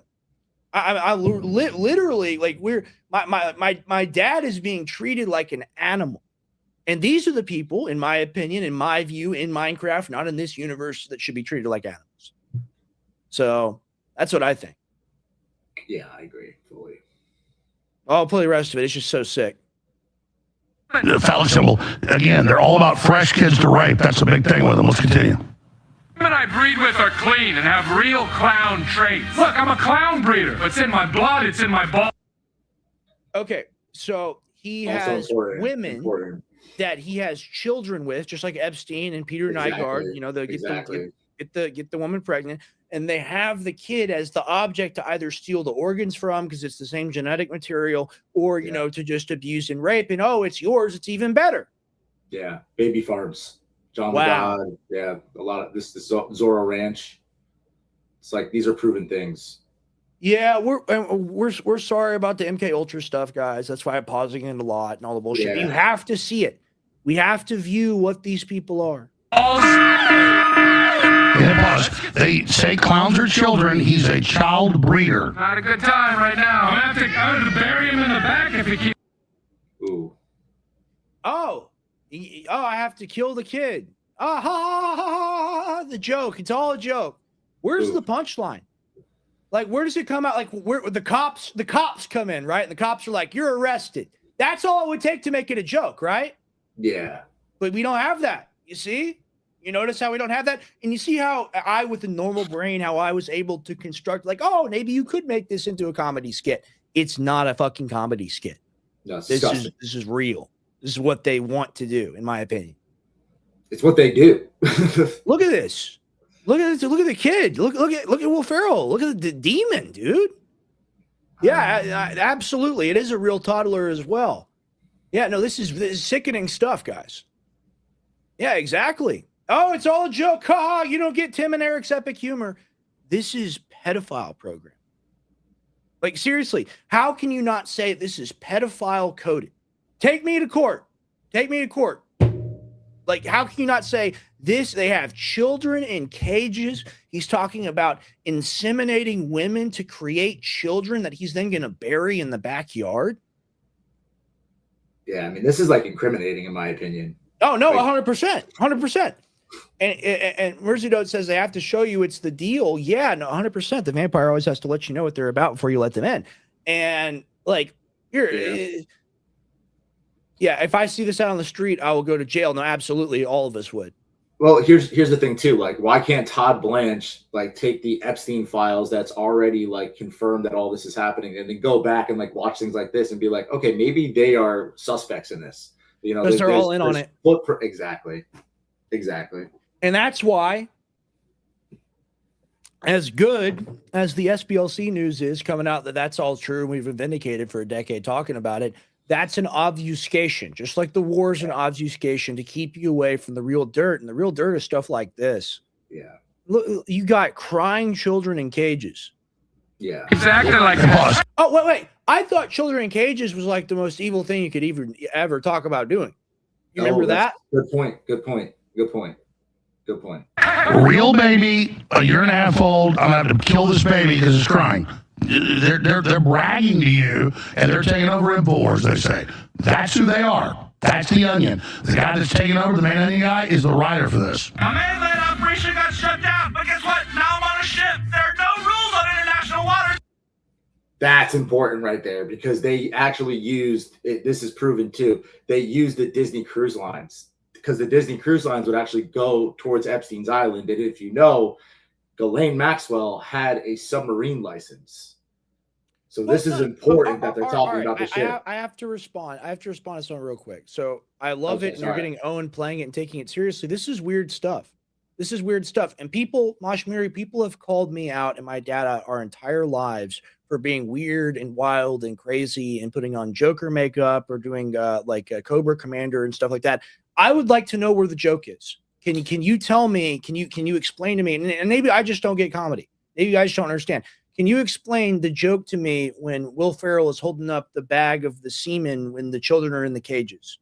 Okay, can you explain? Like I said, do the cops come in? I just haven't seen the clip, and it's funny or whatever. Whereas it's just a big goofy absurdist thing. The thing is, the double standard is they say we're too extreme and absurd, and what we say is illegal and wrong, and people get harassed because of it, and we need to be punished because of it. These people, in my opinion, I think it's a very strong opinion to have. This is pedophilic signaling. All right, that's what this is, and I'm sure maybe most of the show wasn't that. Maybe most of the show is great. I'm sure they're very funny guys or whatever. If you look at this and you think, oh, like this is totally normal, after looking at Epstein file, after looking at Pizzagate, after looking at all the information that's readily available, I don't know what to say to you. I know you're a loyal viewer, and I really appreciate you, but you don't find this to be a little odd? This is not a little suspect to you? But that's the thing. They made it normal for people. They made it normal for people. That's why. Exactly. That's what it comes down and to. It's just my thing is it's an example of the double standard of what you're allowed to do when you're a part of the system. And what did these people also do? They got Sam Hyde banned as well. Ooh. So these people are scum. All right. These people, they don't like to compete with people that are funnier with them, smarter than them, more talented than them. Hey, people like their weird jokes, and I guess there's a market for that, whatever. These are the people coming and stealing my fucking birthright, okay? And I almost used an expletive to talk to you. I'm not going to do that. But you have no idea how much, like, I don't hate anybody. I intensely dislike them, okay? I really intensely dislike these people, and you don't have the skin in the game to understand that. So it's a joke to you because it's a joke to you. It's real to me because it's real to me. So I'm going to play a little bit more of it. It's a shot, Brent the Clown, do what you like. No one's looking. Masonic symbolism as well. That's. Behind closed doors, you do what you like. No peeking. Oh, they're on an island, right, kids? You gotta buy tickets. What is this, 10 years old? I like Moshmiri. She's not a troll. Now children come in, and children diarrhea. All right. I'd like to know what we did that was so bad. Fuck the families, straight up. Fuck them. Fuck them. All right, we never depicted children shitting in a bathtub on somebody in a demonic ritual. I think that's worse than saying fuck the families. So fuck them. Seriously, do you not see my point? These people, they produce a show where it's literal Satanism, pedophilia imagery, and they're getting everything we built after 32 years. And this is what the families decided was the noble thing to do, to desecrate our image. Fuck you. Fuck you. Seriously. Sorry for all the cursing, but it makes a fire from deep inside build up in me you can't believe. It's unbelievable, man, because this is everything we've ever fought against. Yeah. It's done at Skull and Bones. George Bush, Sr., all of them. This is. Hey, that's liberal and loving. Liberal. Happy time, la, human smuggling, fentanyl death. I didn't grow up watching stuff like this, actually. I didn't. No. I wouldn't have found this funny. I would always shut the show off. I'd watch the Squidbillies and all that shit, but this is absolute garbage. This is who's taking over imports. That's like an 11-year-old. All of these things are real. There's a video that's very popular, within the Pizzagate stuff and the Epstein stuff, that there's an 11-year-old boy. There's a bunch of kids that are in a Turkish bathhouse, and they're all holding waters in exact outfits like that. So all this stuff is very symbolic. The fact that he's in a bathtub, also super Illuminati coded. I mean, I could break this down for hours. I'm not going to, but I know the symbolism very well. Ritualistic. No, you're good. I just want to get it off the kid's face. It's all ritualistic, is my point. Yeah, no, 100%. The finest. Sam Heidecker. This is the creepiest one. I want to know where the joke is.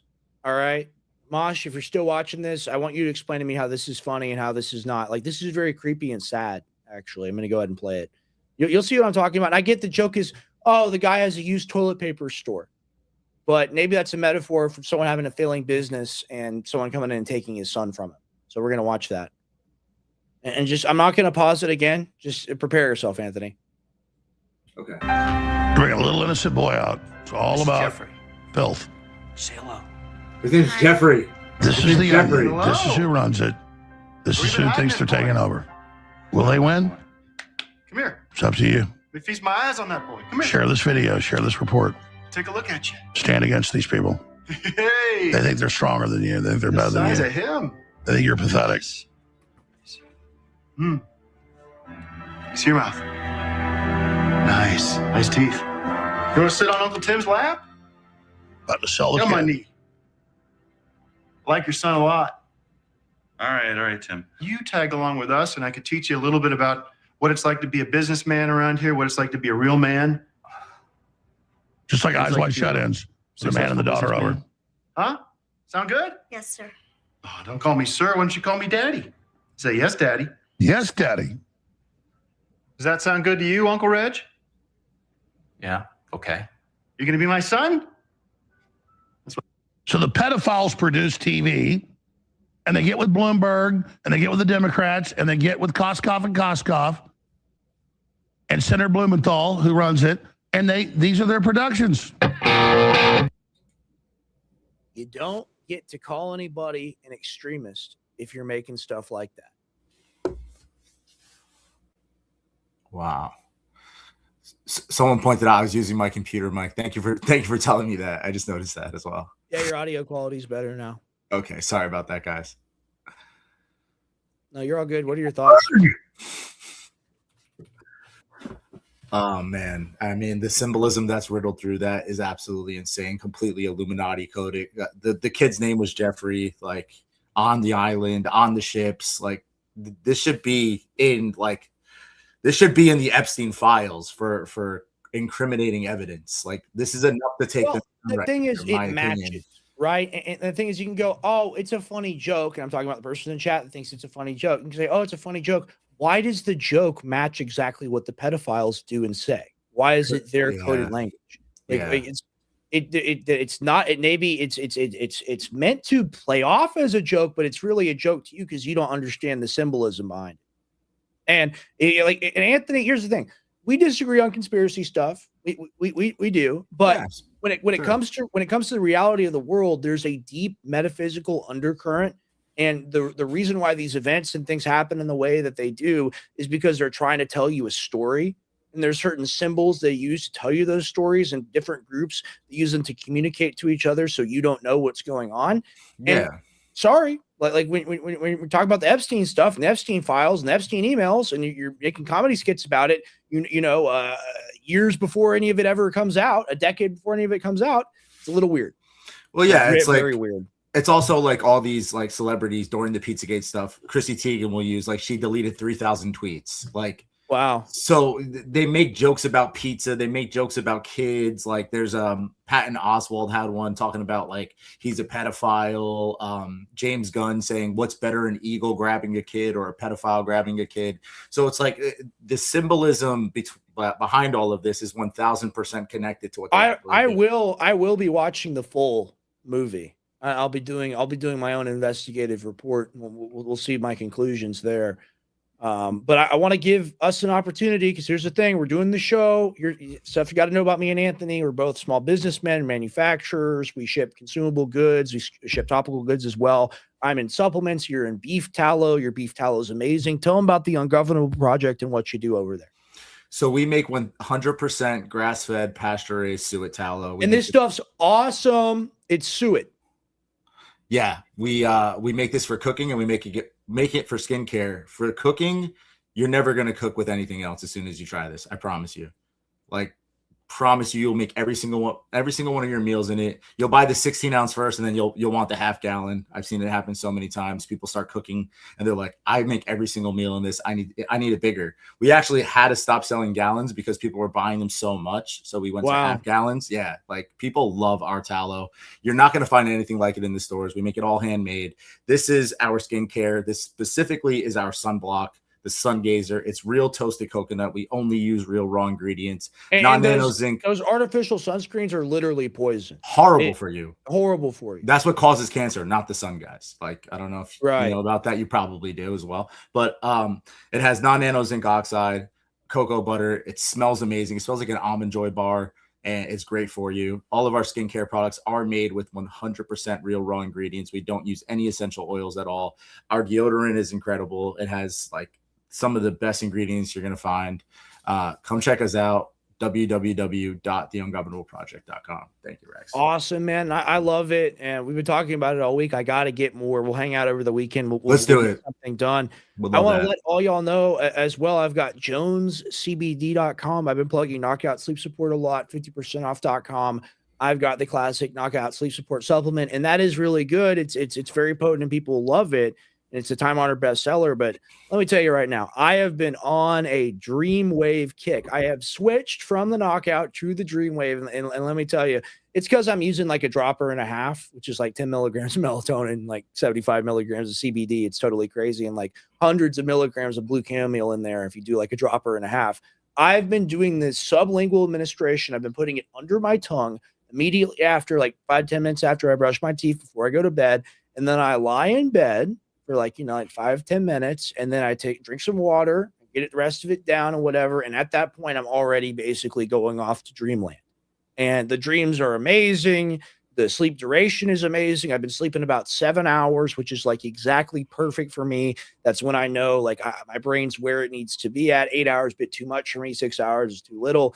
Right when I'm at 7 hours, when I wake up and I'm like, dang, I went to bed at 11, and now it's 6 a.m. I wake up at 6:01 without even needing to use my alarm clock.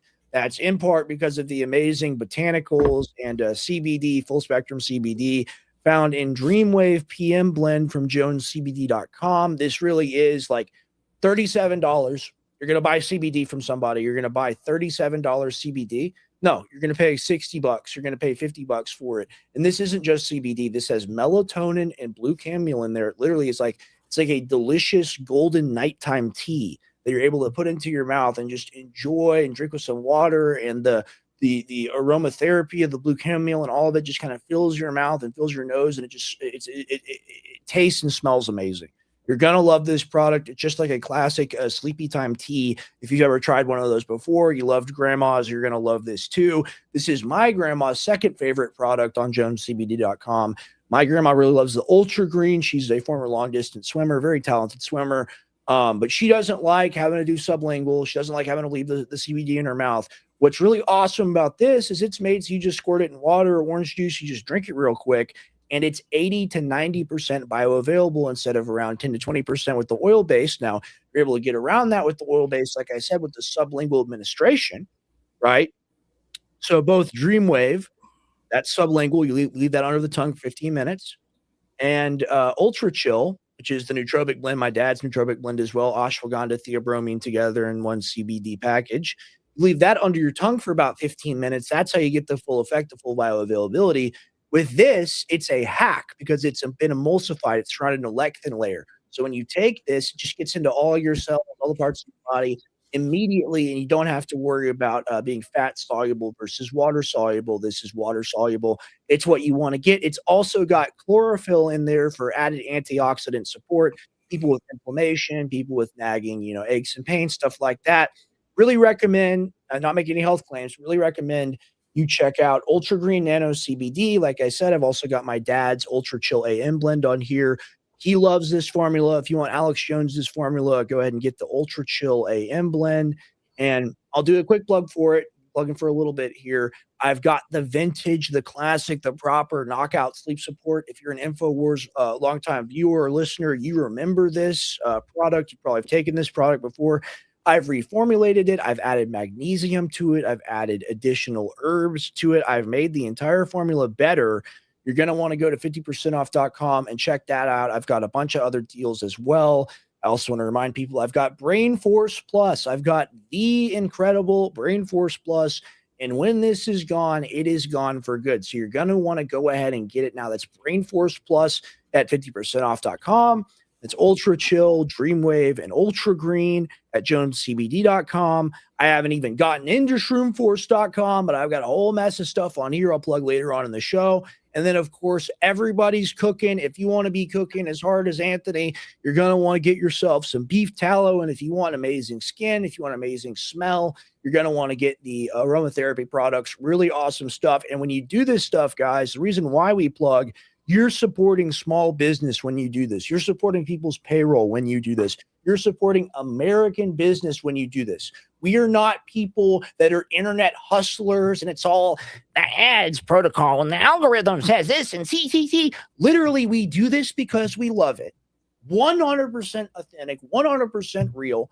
And if you guys want in on that mission, and if you guys need any or all of these products, the reason why we have such a wide quantity of things, quality of things available for you is so everyone needs consumable goods that are high quality. You can get them from us. That's called the 360 win.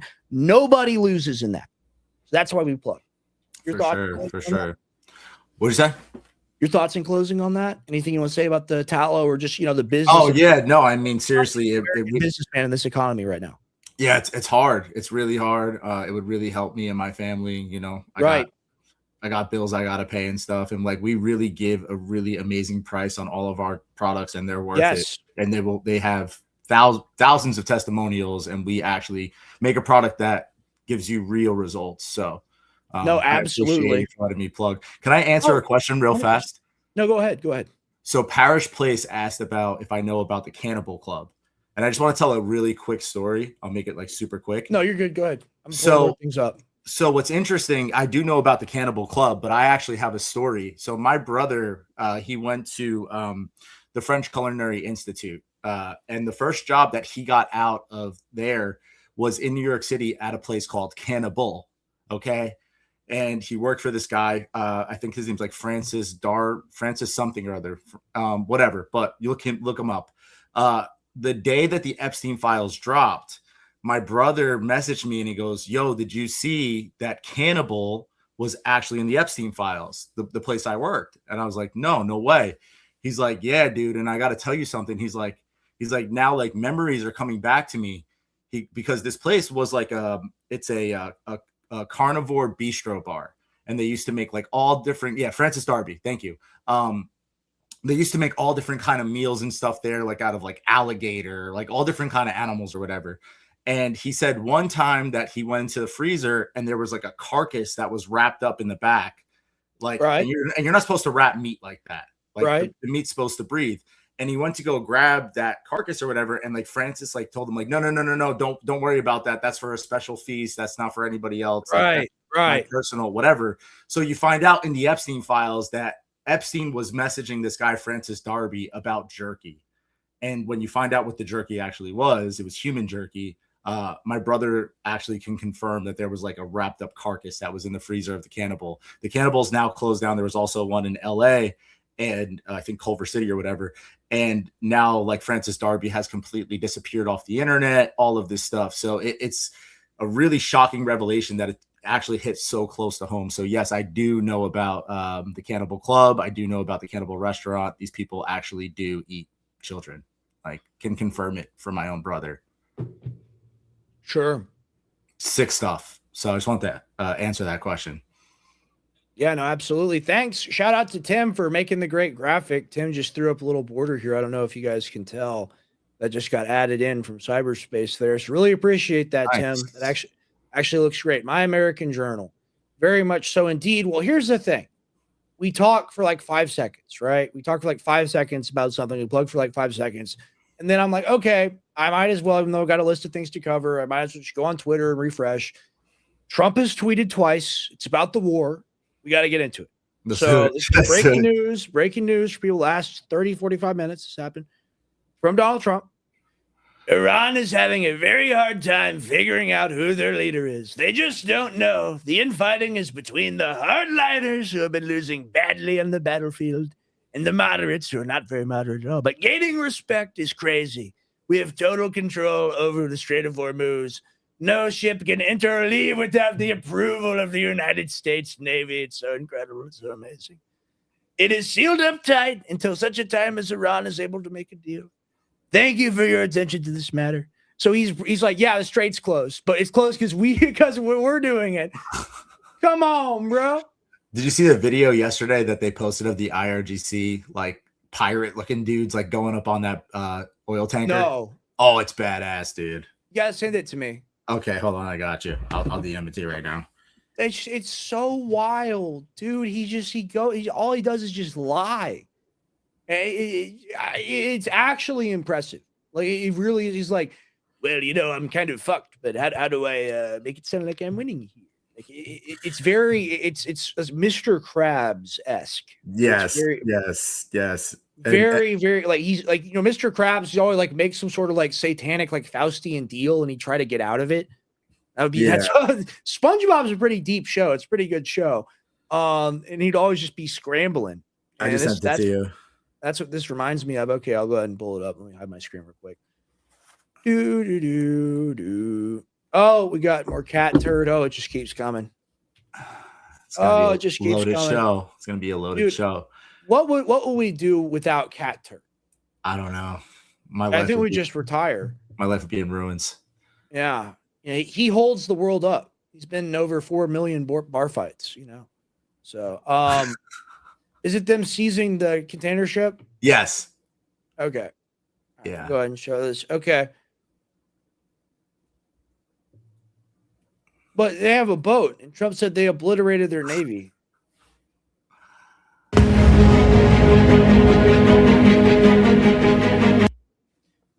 Really quick.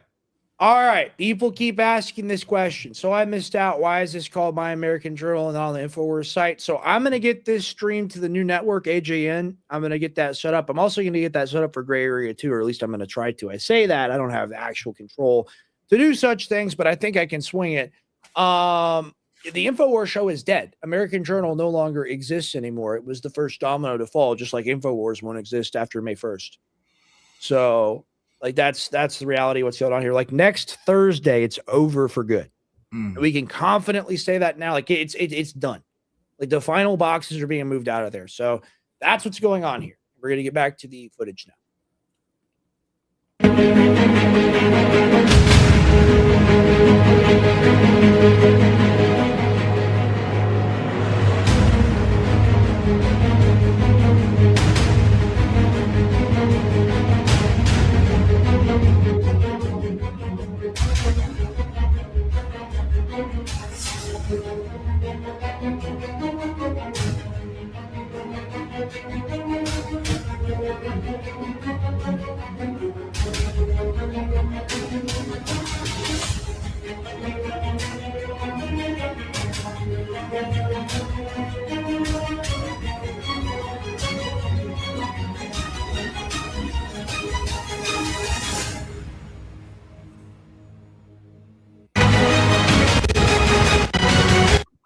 Yeah, it's like some Cobra G.I. Joe shit. Sure. And they're like, hey, you don't let us board the ship, we're gonna blow your ship up. Yeah. You know? So what else are you gonna do? Wow. Nothing. Give it up. Exactly. Give it up. I've got a crazy one. I've got a wild loomer attack to show. Oh you. yeah. Yeah. I've got a wild, absolutely wild loomer attack. All right, which one's longer? One. All right. Well, all right. I think it's the same. Okay. Ugh. Candace Owens is just this one resentful ghetto black bitch. Like that's literally what she is. Ooh. Racist. Dude, she looks like a horse, bro. She looks like Jigsaw. Yeah. Looks like Gary Busey. She's a racist too. Like you could listen to this, and I'm not a racist person, right? Like I don't hate black people. I'm not a racist person. I don't hate black people. Like, who do you have to convince? I don't know about that. I think you just hate everybody. Yeah, you know, that's not Jewish. Chosen. Yeah. But I say she's a ghetto black bitch because you have to listen to the way that she has so much resentment for white girls, like white girls with blonde hair and blue eyes. And you know, I'm originally a blonde too. Mm-hmm. You're also a man. Yo! Whoa, buddy! Sue me. Dude. Oh, man. Larry. I have blonde hair and blue eyes, right? Maybe that's why Candace has so much resentment towards me. But listen to the way that she describes how traumatizing it was for her to go on a play date as a young black girl in Connecticut at the home of a wealthy white blonde girl with blue eyes. And she really sees Erica Kirk as that white blonde girl that got everything that she wanted while her mommy and daddy didn't love her. Mommy and daddy didn't love me, and I was jealous of the white blonde girl growing up who had mommy and daddies. And now I'm going to dedicate my life to destroying every pretty white blonde girl that has. See how it's like always some like weird thing they have in their brain about like something bizarre that doesn't make sense, and it's like their own fetish of how they see the world. Yeah. Well, like okay. A happy family, because I don't have a happy family. I don't have a happy family, and my husband is allegedly getting his ass plunged by my. Yo! Disgusting monster. Yeah. So I mean, here's the thing. And this is why I try my best not to engage in personal attacks. Is just like it really does become like this is just like the Kardashians, and people just watch it on TV instead of actually solving the world's problems. You know. Yeah, I agree. Wait, I'm gonna go and play it. Milo Yiannopoulos. So I'm going to destroy everything that I've wanted to destroy since I was a young. I'll get you and your little dog too. Literally, which you saw? Leonardo. Who? Oh, Jolie. Yeah. She called her out for a UFC fight. Nice. What this woman can do to me. There's nothing that can.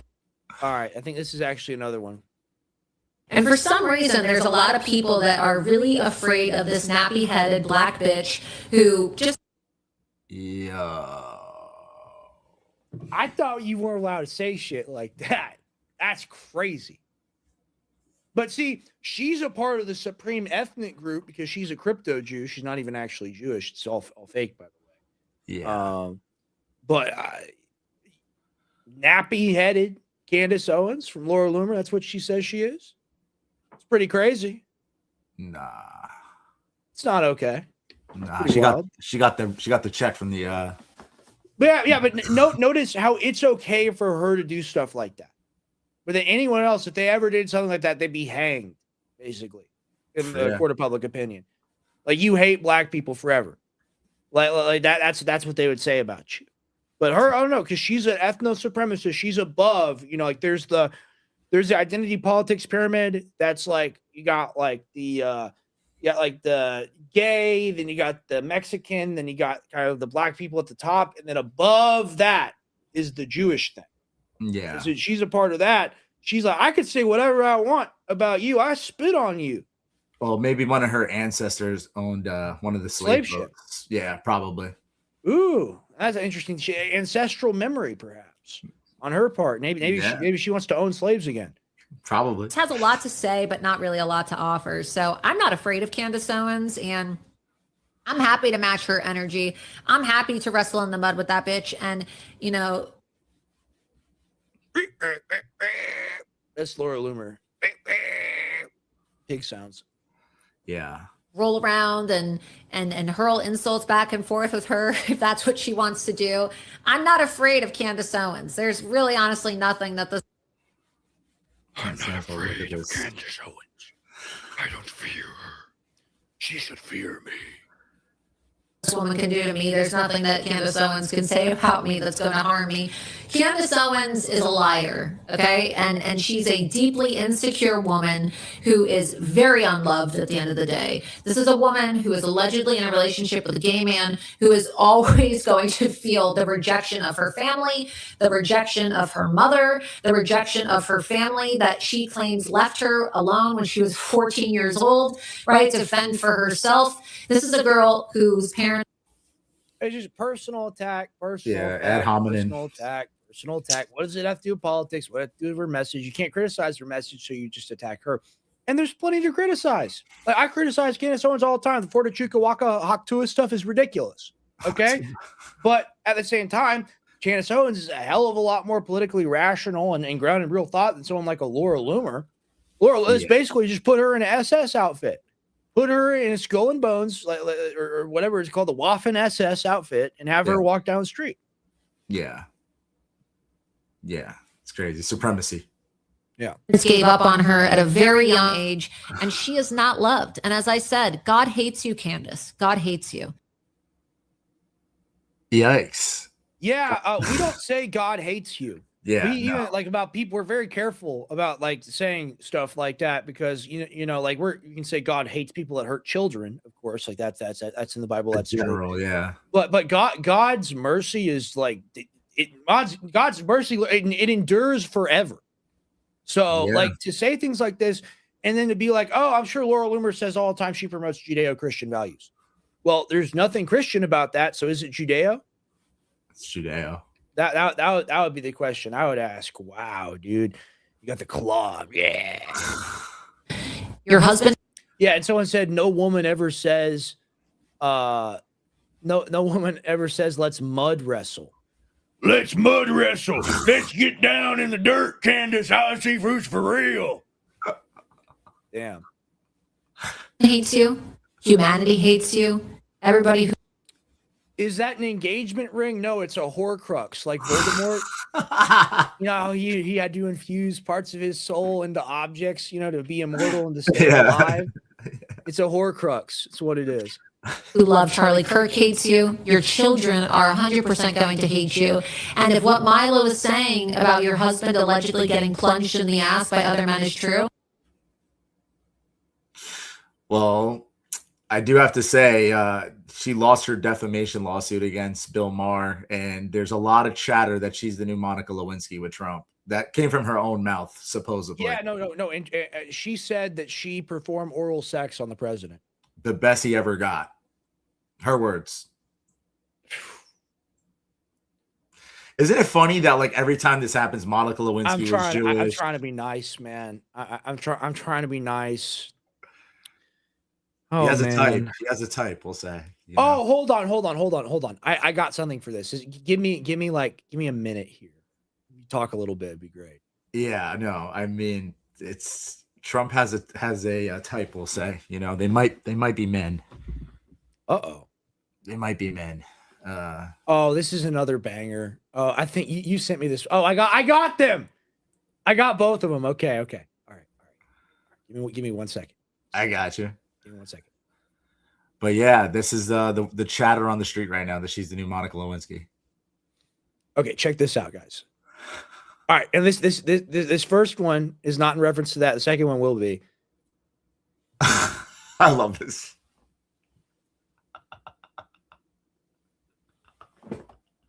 That's just we love that. The Iranians can meme so good. Yeah, we love that. That's great. And you got JFK, Marilyn Monroe. Man, she was beautiful. Really beautiful lady. Wow. Lewinsky's, of course, Jewish intelligence, but she's very cute as well. I'm sorry. Here's the thing, man. Here's the thing. They had so much dirt on me, and they were letting me smuggle so much cocaine. I mean, I was making so much money. Can you even blame me, man? You can blame me for doing it? Sure, I barbecued a baby. Who didn't barbecue a baby back in the day? That's Bill Clinton. I'm Donald Trump. I swear I didn't do it, even though she says it happened. I swear it didn't happen. Yeah. Wow. All Jews too. I don't know if you know, but also Marilyn Monroe practiced Judaism. I did not know that. Yep. Wow. Interesting, right? All three. Well, maybe you should put in a call. Try to figure out what's going on. Get to the bottom of it.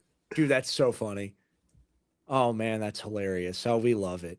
We love the memes. The memes are great. And that's the thing, is the meme is the new version of the political cartoon. And the political cartoon literally goes back to like the ancient Egyptians. All right. Like this is a very old ancient medium. It's a way for the common person to point out the absurdities of the rulers or ruling class or elected officials or whatever and go, this is crazy. And America has a very rich tradition of this. And I'm very happy to see it continue. It makes me happy because it's very American. It's extremely American. I do like to see that spirit still in people. Yeah, they say who controls the meme controls the universe. Yes. And we got another Trump tweet here. I have ordered the United States Navy to shoot and kill any boat, small boats, though they may be. Their naval ships are all 159 of them at the bottom of the sea. So, of course, that's him trying to be like, oh, like, even though I said we destroyed the Navy, we're going to destroy even more of it. And their Navy's destroyed anyway. It's not even a Navy. Okay. All right, Donald, you can live in delusion world. That's fine. Yeah. They have thousands of those little boats. They like tunnel systems of those boats. Literally. Dude, they had 20 years to prepare for this. Okay. Yeah. And dude, if the Afghanis and flip-flops can make us leave, then it's a whole different ballgame. And that's what I want to talk to Rylan about tonight is just like, you think this war can actually be won. And here's the thing is like to take the steel man, to take the imperial position, which is we are in a war against China. Israel is our ally in the Levant. If we don't back Israel, then China will expand through the IMEC corridor and take over all those other countries, and we will lose access to the middle of the world, and therefore we will lose our global dominance. That is the argument on that side. I would say, aren't you accelerating that happening? Aren't you making that a reality by denying the fact that any sort of potential negotiation or settlement or deal could ever be reached that was done through peace instead of war? Aren't you accelerating the multipolar world? I mean, you can't say that BRICS hasn't gotten insanely stronger since the Biden and then Trump administration. Everything Biden and Trump have done or are doing right now has all been to strengthen multipolarity. And that's where you look at it for me. And you talk about this with the conspiracy narrative and stuff, and you're pointing out the events as being crazy and weird and possibly scripted and controlled from the very beginning. I look at that, and the reason why I am buying into that a little bit now is like, why would you do this? It makes no sense to do this to the country. It is absolutely antithetical to our interests, everything we're engaged in right now. It's all these military actions, especially. Yes, and the people that are imperialists, they back it because in their mind it's cool, and like, oh, you're not a real American, you're not base, you don't support American war fighters going over there and bringing people liberty. They're not bringing people liberty. They bring death, they bring destruction, they bring murder wherever they go. Okay, like that's the job of the military. And so it's peace through strength. We're the heroes. We're the protectors. Oh, you blew up the school to protect the children. Tell me another story. Why don't you tell me about the giant poison cloud of acid rain and poison dust that was over the city of 10 million people and flew over an entire subcontinent, okay? Causing cancer potentially in the future, causing respiratory defects in children, causing children to die in the womb possibly, miscarriages, all these things. That's what war is. War is not the pageantry, the parade, the badass soldier with the gun. That's not what war is. War is a dead body. War is a lot of dead bodies, and war is the justification of dead bodies for some specific purpose, reason, or goal. There is no goal here except for murder, and that's why we're against this war. And that's what I want to talk about before Gray Area tonight on the Spaces with him, is just like, how do you say this death is okay? This death isn't. Because, like, what if people died over here? What if people died over here? Oh, you know, that nation's just advancing their interests. That nation's just trying to do what's best for them. You see how that doesn't work? You see how it violates the golden rule? You can't claim to be a follower of the teachings of Jesus Christ if you say, well, you know, death is subjective. It's okay here, but it's not okay over here.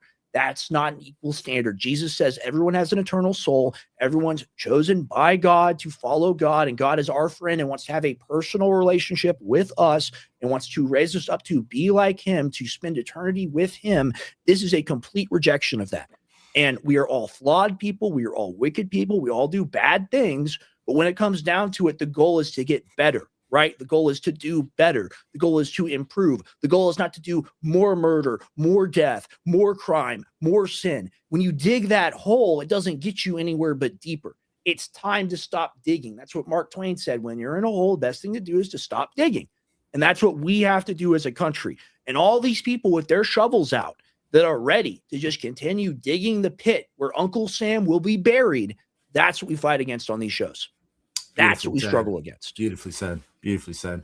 It's on purpose, man. It's on purpose. It's to weaken the American dominance that we've had, you know, and not to bring it back to the chosen people, but they're going higher. The shekel's going higher. Their economy's going higher. Tel Aviv is, I mean, when it's not getting bombed, they're having gay parties and money's being poured in, and they're not struggling. You know, we're paying for their education. We're paying for their healthcare. So it's to literally weaken us from the inside, bring all of our fighting aged men over into a war that they're going to get killed in. So when they want to come and take over America fully, like actually show their face on who they are, like Bolshevik status, it's going to be a lot harder to fight that when most of our guys are dead in Iran, you know? Right. Order out of chaos. Right. Do you have anything on the Trump, the 8 women? I sent you some of that stuff. That's just hilarious to talk about. The 8 women he thinks that he saved that are AI.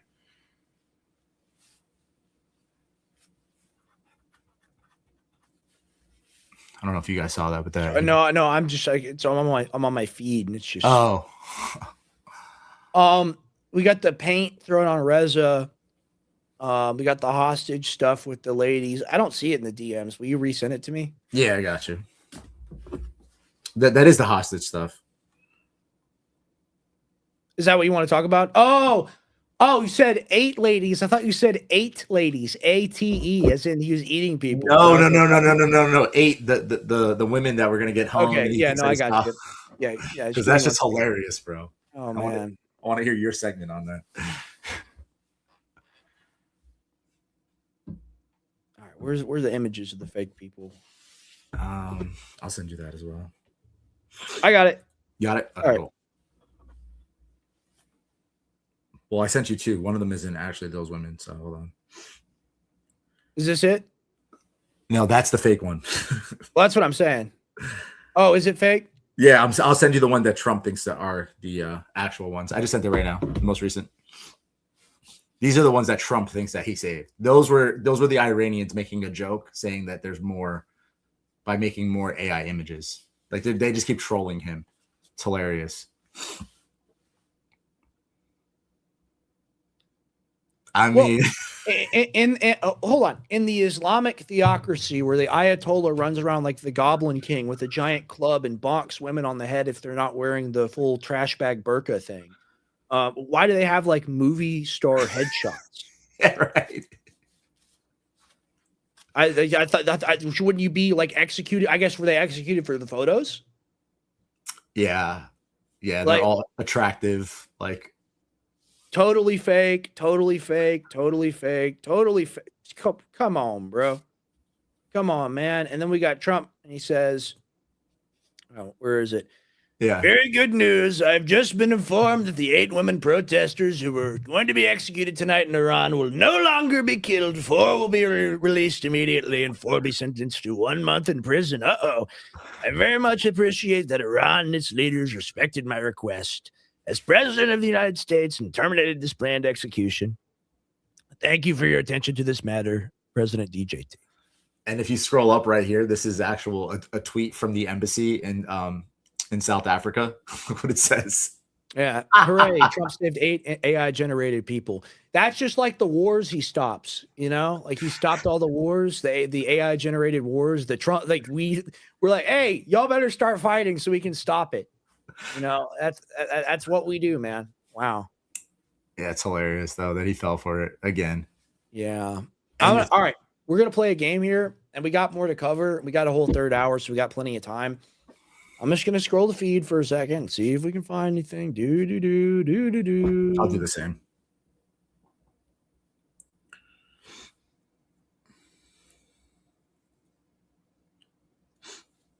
All right, I guess we got this. Water is wet. Addiction to short form videos is associated with reduction of brain activity in the frontal lobe and weakened focus. See, I'm a Judge Napolitano Dialogue Works Chad. I watch hour-long interviews all the way through, and I take notes. I consume based media, based and red-pilled media. But yeah, I mean, the water is wet, sky is blue, fish swim in ocean type of thing here. We all know this to be the reality. It's the same thing where people are like, well, weed is bad for you. Weed is bad for you. Well, yeah, 100%. You also shouldn't carry around a handle of vodka. You know, they're drugs. Alcohol is poison too. So that's what these things are. Let me go ahead and pull up some more things from the Google Doc. I'm getting a little jumbled here with my tabs, my little tab situation, keeping tabs on things.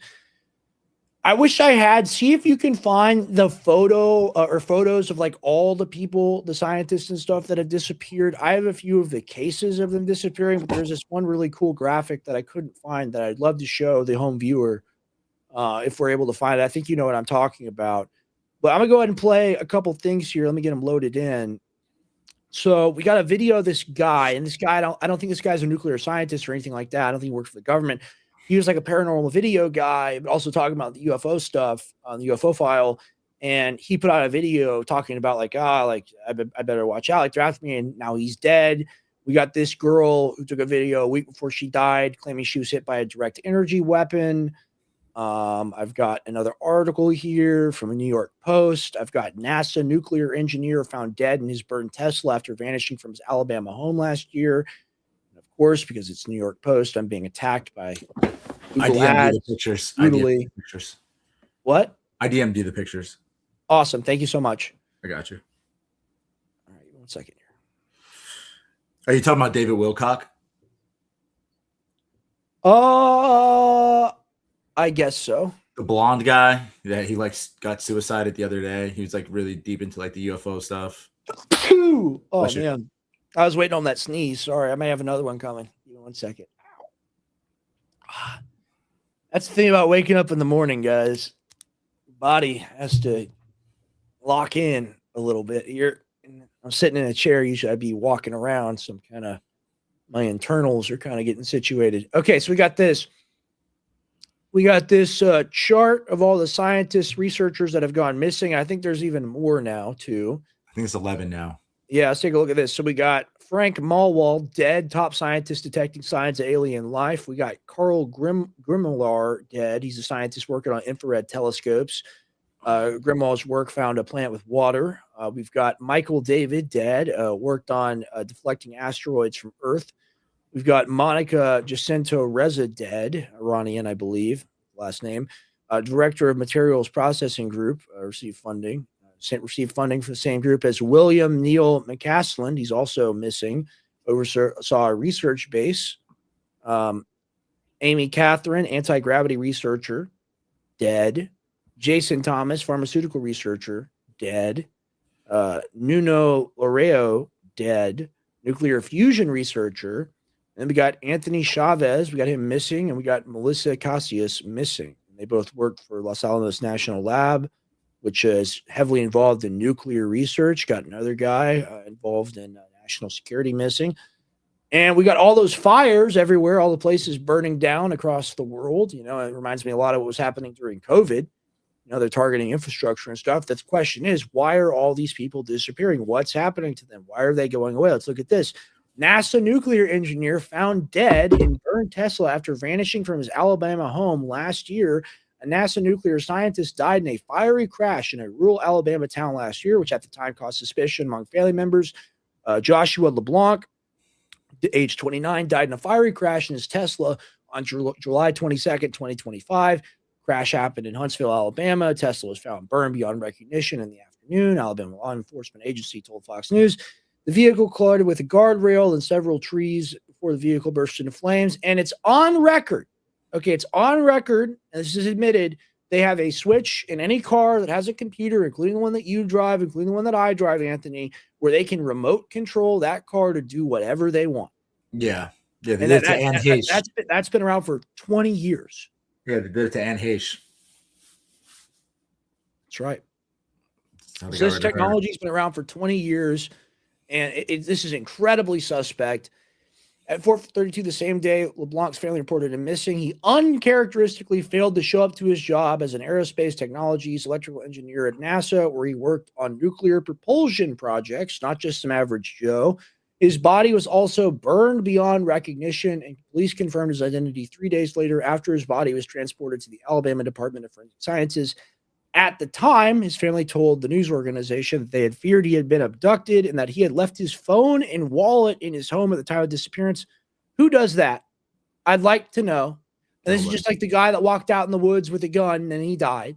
Who does this sort of thing? Yeah, nah. There's something definitely weird afoot over here. But what is it? That's the question. What is it? Is it nuclear stuff? Like, is it for bombs? The thing I don't get is like all you have to do is pull out your phone and film a video going, "Hey, this is what they're threatening me with right now. This is what they're intimidating me with right now. I'm a nuclear scientist. They're about to kill me. Post it to X." Like this is the thing. And like if I can make one person do that over the course of the show, then it'll all be worth it. Like literally, like, you have the freedom to break out.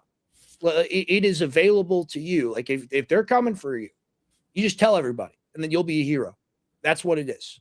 So, but unfortunately, him and many other people, they have died. We've got her as well. And I'm going to play this video of her talking. And this is a week after this video is filmed, or just 1 month before she was found dead, and a gunshot wound to the head. Oh, this is a young lady. I'm sure she did it to herself or something, right? Apparently, allegedly, according to them, probably. Of course not.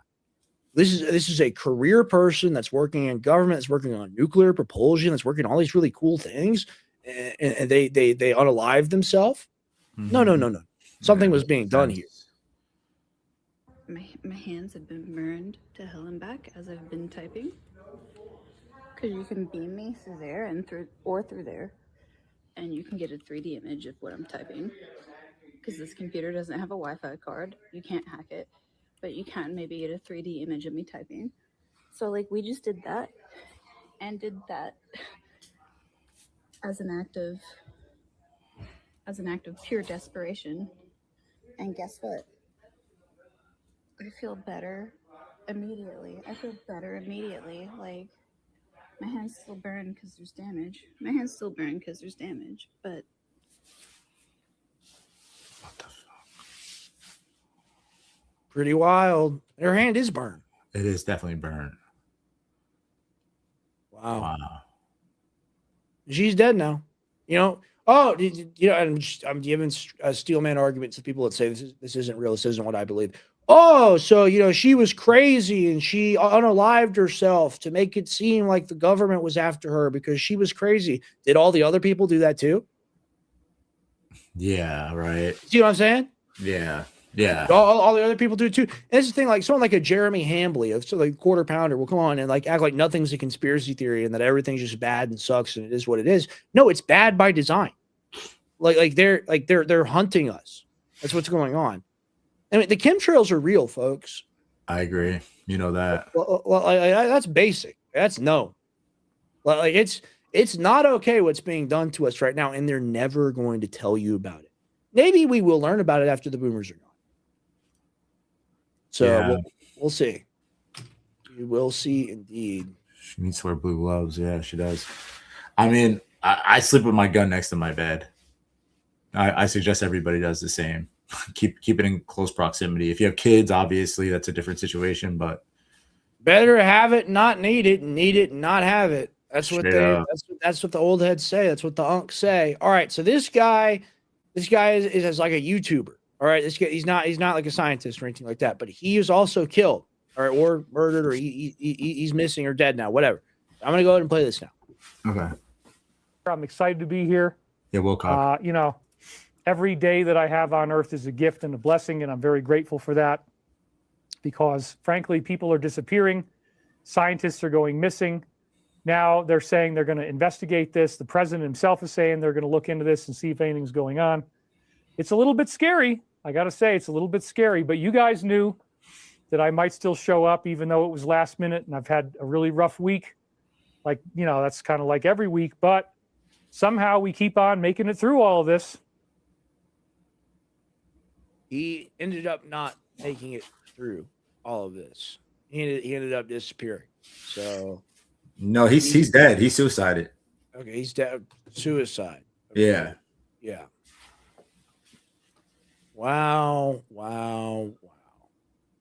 Yeah, no, and you're absolutely right. The Doppler radar can cause weather disturbances, and that's why they have the super powerful ones that HAARP has. And it's all like there's government funding for these things. You can't say they're not real when we pay for it. Like that's the thing. I think people, they hear stuff like this, and it's just like it's their suspension of disbelief. Right? They're like, I can't believe they're all actually pedophiles. I can't believe we're actually a genocidal terrorist state. I can't believe that these top scientists are disappearing and there's probably something horrible afoot. It all must be a coincidence. There must be another explanation for what's happening right now. And they're walking around hitting themselves in the head with a hammer. And we're just telling them to stop doing that and just look at the situation. It's all too weird and it must be investigated. And until we see action, until we see an administration that actually, like, dude, if Trump went in there and did what he said he was going to do, and that would just be balls to the wall, actually draining the swamp, like someone will do that one day because they will realize, just from an opportunistic perspective, if you're the person that saves the country, you will be like a demigod forever. Yeah. Like, seriously. And here's the thing. I'm very passionate. I'm very politically motivated. I'm somewhat talented. I'm not that guy. I would like to be friends with that guy and to help that person, but I'm not that dude. So my thing is, like, who is the person that comes around that has enough knowledge of the system to not get destroyed by it, but also understands and is young enough to be like, hey, America's ready to actually have a future. America doesn't want to just have this past. We always talk about this past. Make America great again. Okay, because it was great before and it's not good now. Well, how about we're going to make America succeed instead of being great again, whatever great again means, whatever the arbitrary standard is. How about people here actually start winning? That the person that delivers that, they will win. And that's what I'm looking for in politics. I don't know. Your dad? Yeah. I don't know. Can we gas him up? I don't know about that. I don't know about that. Like Tucker? Yeah, that would be more. That's more so. I think Thomas Massey.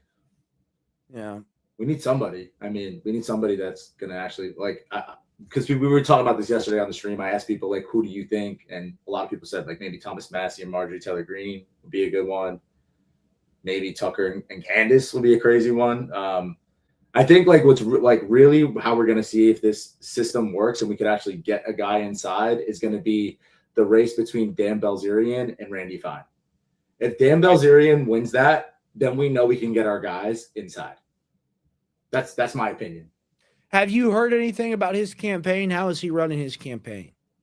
He's running his campaign base, dude. He's not holding back. Like, yeah, but he's got money. He's got he got money. Yeah. He's got grassroots. Like he's running a good campaign. I think he's up in the polls like majorly. Against, oh wow, fine. Yeah, like it's looking real good.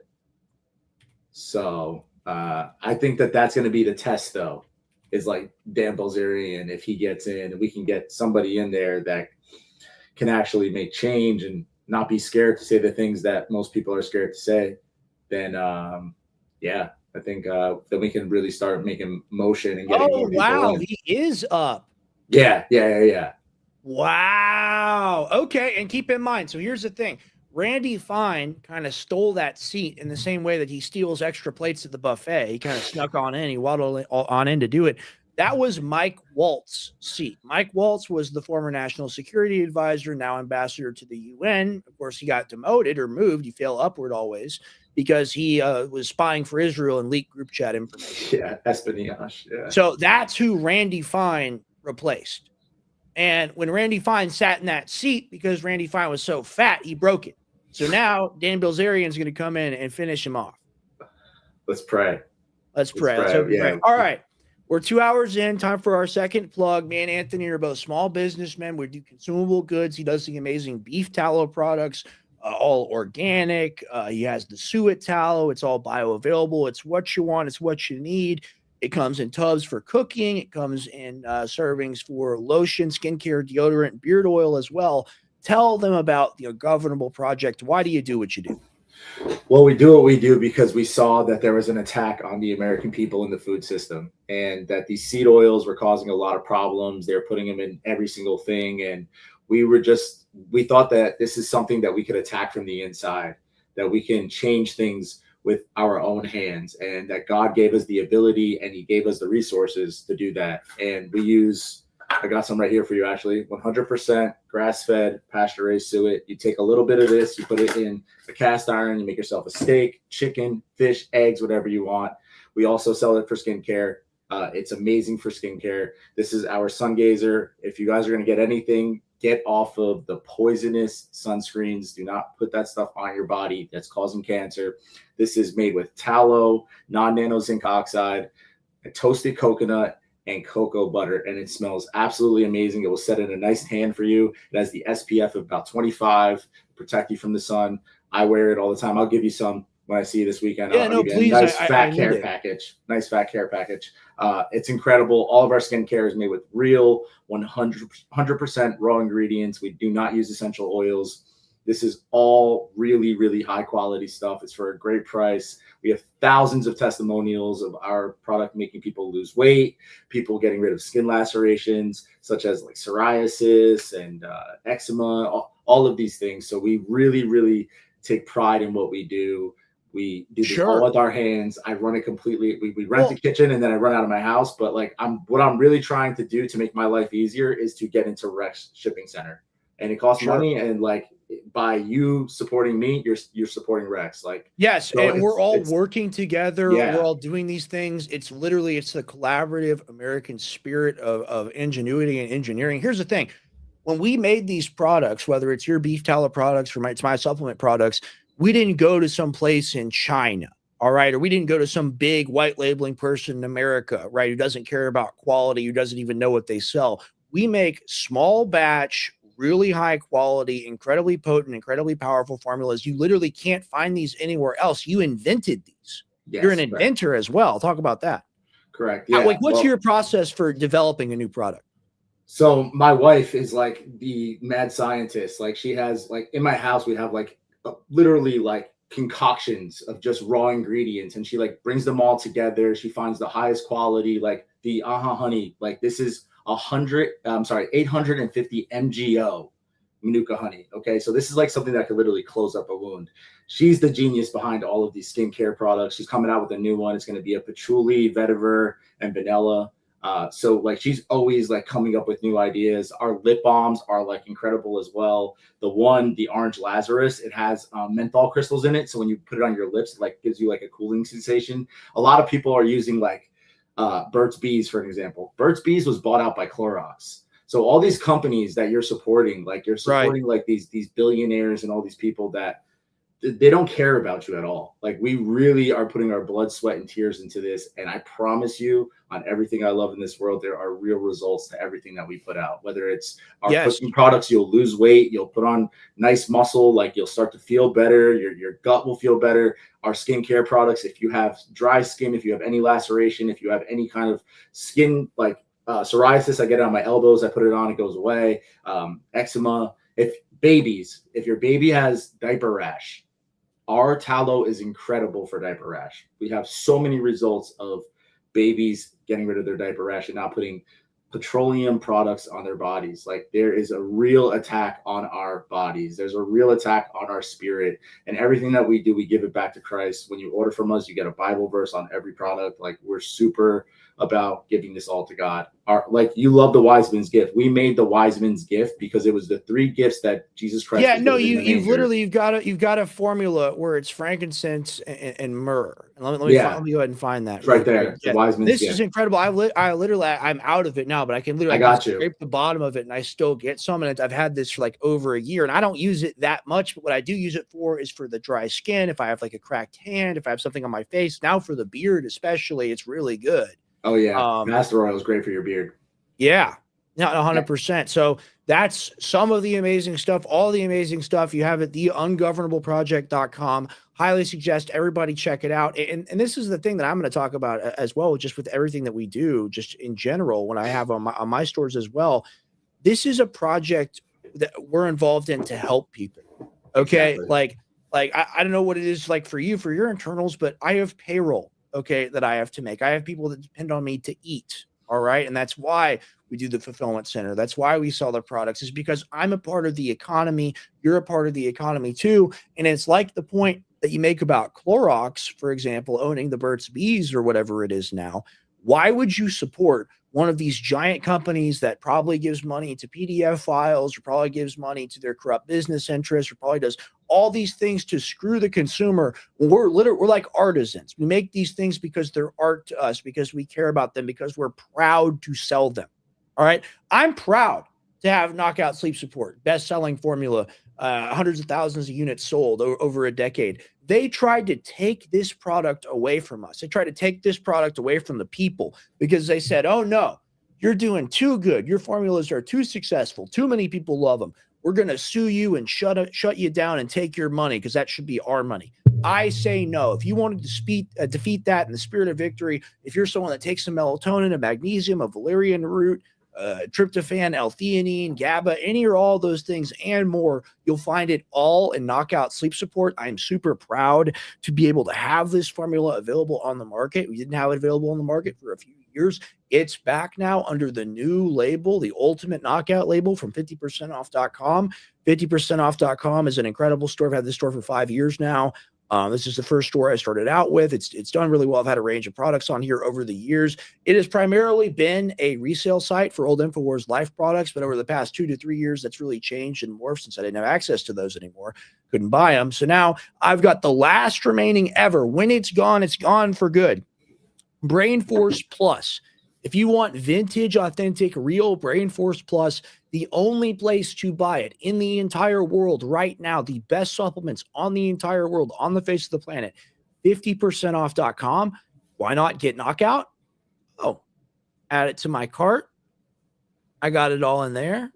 And why don't I go back here? Oh, why don't I get the Brain Force? And then boom, I got to add it to my cart. I can check out right now. Can use Shop or Google Pay. It's all easy. It's all right there. And you save money. Look at that. You get a nootropic and you get a sleep product for under $70. Most people, they'd sell you one product. They make you pay $70. Those are really, really good deals. And when this product is gone, it's gone for good. So if you want to get Brain Force Plus while it's still around, go to 50percentoff.com. Now, I wanted to talk to you about this, Anthony, because you've experienced these products from shrimpforce.com. I gave you a care package. I want you to tell people about this bundle here that we have, about the Ultimate Drive Pack. I want you to tell them about it. And then I just want to let people know this has got the highest dose you're going to find at the best price you're going to find anywhere. A 2-month to 1 month supply. 2 months if it's a moderate dose, 1 month if it's a high dose. You can literally take grams of adaptogens and functional mushrooms at the doses that actually give you the radical benefits found in the studies for very affordable prices. Go ahead and tell them about it.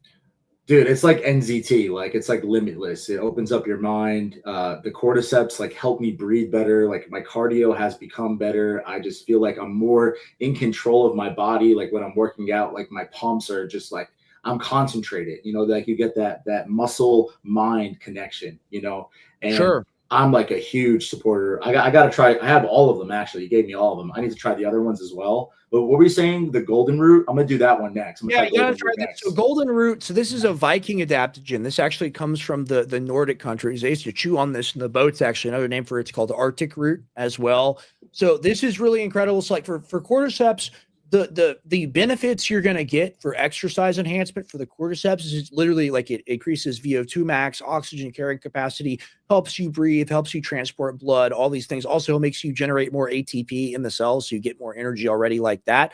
So that's more of a physical exercise, boost that you'd get from I'm gonna take that product. This is more mental. So this modulates dopamine and norepinephrine pretty well. So it's going to give you that, like, I can continue, I can go on, I'm getting rewarded from this physical activity. And in the studies, that is mediated by the physical response to exercise as well. So if you're active, this will make you feel better when you're active. And that's very, very cool. There's very few products that do this. It's also similar to ashwagandha, not as powerful as ashwagandha because ashwagandha is GABAergic. And this isn't GABAergic, at least not to my studies that I've been able to find on Rhodolia rosea. And GABAergic means like that's the benzo receptor in your brain. Right. So this doesn't work on that. Ashwagandha does, but it does do the same thing as to where cholesterol, we understand this, you understand this, like literally you're a guy that sells fats, right? So you understand all about ATP, cholesterol. same thing. It doesn't it's super important. You have to have it. But what's important to know about cholesterol is where does the cholesterol get funneled into? Because it's the master building block of all hormones, it could get funneled into cortisol as well. It's used to make cortisol. So what products like Ultimate Golden Root or ashwagandha do is they take the cholesterol and instead of the pipe being tilted towards making the stress hormone, which makes you fat, which makes you sick, which makes you angry, which makes you tired, it tilts it, goes towards making testosterone and improving your mood and giving you physical energy and making you want to get in shape.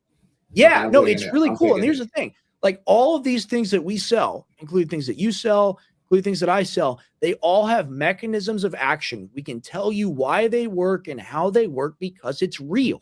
And the thing I always laugh at, the thing I find hilarious when people do, they go, boy, you snake oil salesman, you need to get a real job. I'm a manufacturer. I make consumable products that improve people's lives. What are you talking about? Yeah, this is our job. Rivder, you snake oil. Snake oil, it's on record for thousands of years that these products help and heal people. Yeah. What are you talking about? Yeah, this is our jobs. And we're it's to help you guys. It's to help. We're apothecaries for crying out loud. Yeah. Good grief.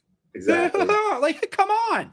And it's just the top rated stuff. And you notice what we do here, you're not going to see a proprietary blend. You're not going to see a branded or trademarked ingredient. The scam in the supplement industry, what they do to you to get you to pay more than you should is some boomer will have had an ingredient studied in like 1989. They'll have paid a college $150,000 to do it. And now they can make a health claim about that ingredient regardless of the milligram count. Okay. Oh, wow. So just because you see what I'm saying here, just because the formula has XPX2L carnitine Slim 5 trademarked or whatever, just because it has that ingredient in there, doesn't matter if it's 1 milligram and the efficacious dose is 500 milligrams. Doesn't matter at all. They just toss it in there. And then I've been all around the country. I've met the biggest manufacturers in the country. A lot of them are great. Bigley is great. But I met a lot of them where it's these boomers and they're drooling over a traditional Chinese medicine textbook. And they're like, that's going to be $18 because I had it studied in 2003. And you're just like, is this a real planet right now? Because I've read the PubMed studies and you can too. I've done the research on Google through Michael Savage's books, through ChatGPT. You can do it too. Spoiler alert, you can use high quality generic at the actual efficacious dose and it's cheap for you to make and it's cheap for people to buy. That's a 360 win. That's what Budget Premium is. That's what Shroom Force is. These are all 4-to-1 extracts. Some of them are mushrooms. Some of them are adaptogens. You can look it up, figure it out for yourself. Just explore these ingredients. See if there's something in here that could help you with your quality of life. And if that's there, go ahead and make the purchase. And you support the show. You support me. Hell, subscribe. Subscribe. And the bundles are so amazing. We give such good deals for the bundles. You do it as well. And we really do appreciate it. The thing people don't understand about the bundles that makes the bundle so special. Let me go ahead and find one of yours real quick. The thing people don't understand about bundles is it allows you to save even more money on shipping. Okay. Yeah. So when you buy a bundle, you're really helping us succeed because you're getting a bunch of these phenomenal products. And it's not a thing like, I got to try one, got to try one, got to try one. If you want to make a commitment, if you want to support these brands, you can get one of these bundles. You can get all these amazing things. That's like $150, $200 value right there. Yeah. And you're getting that for like $72. Yeah, and like when you look at what I have on here, for example, we go bundle and save. Let me go ahead and go back to it here.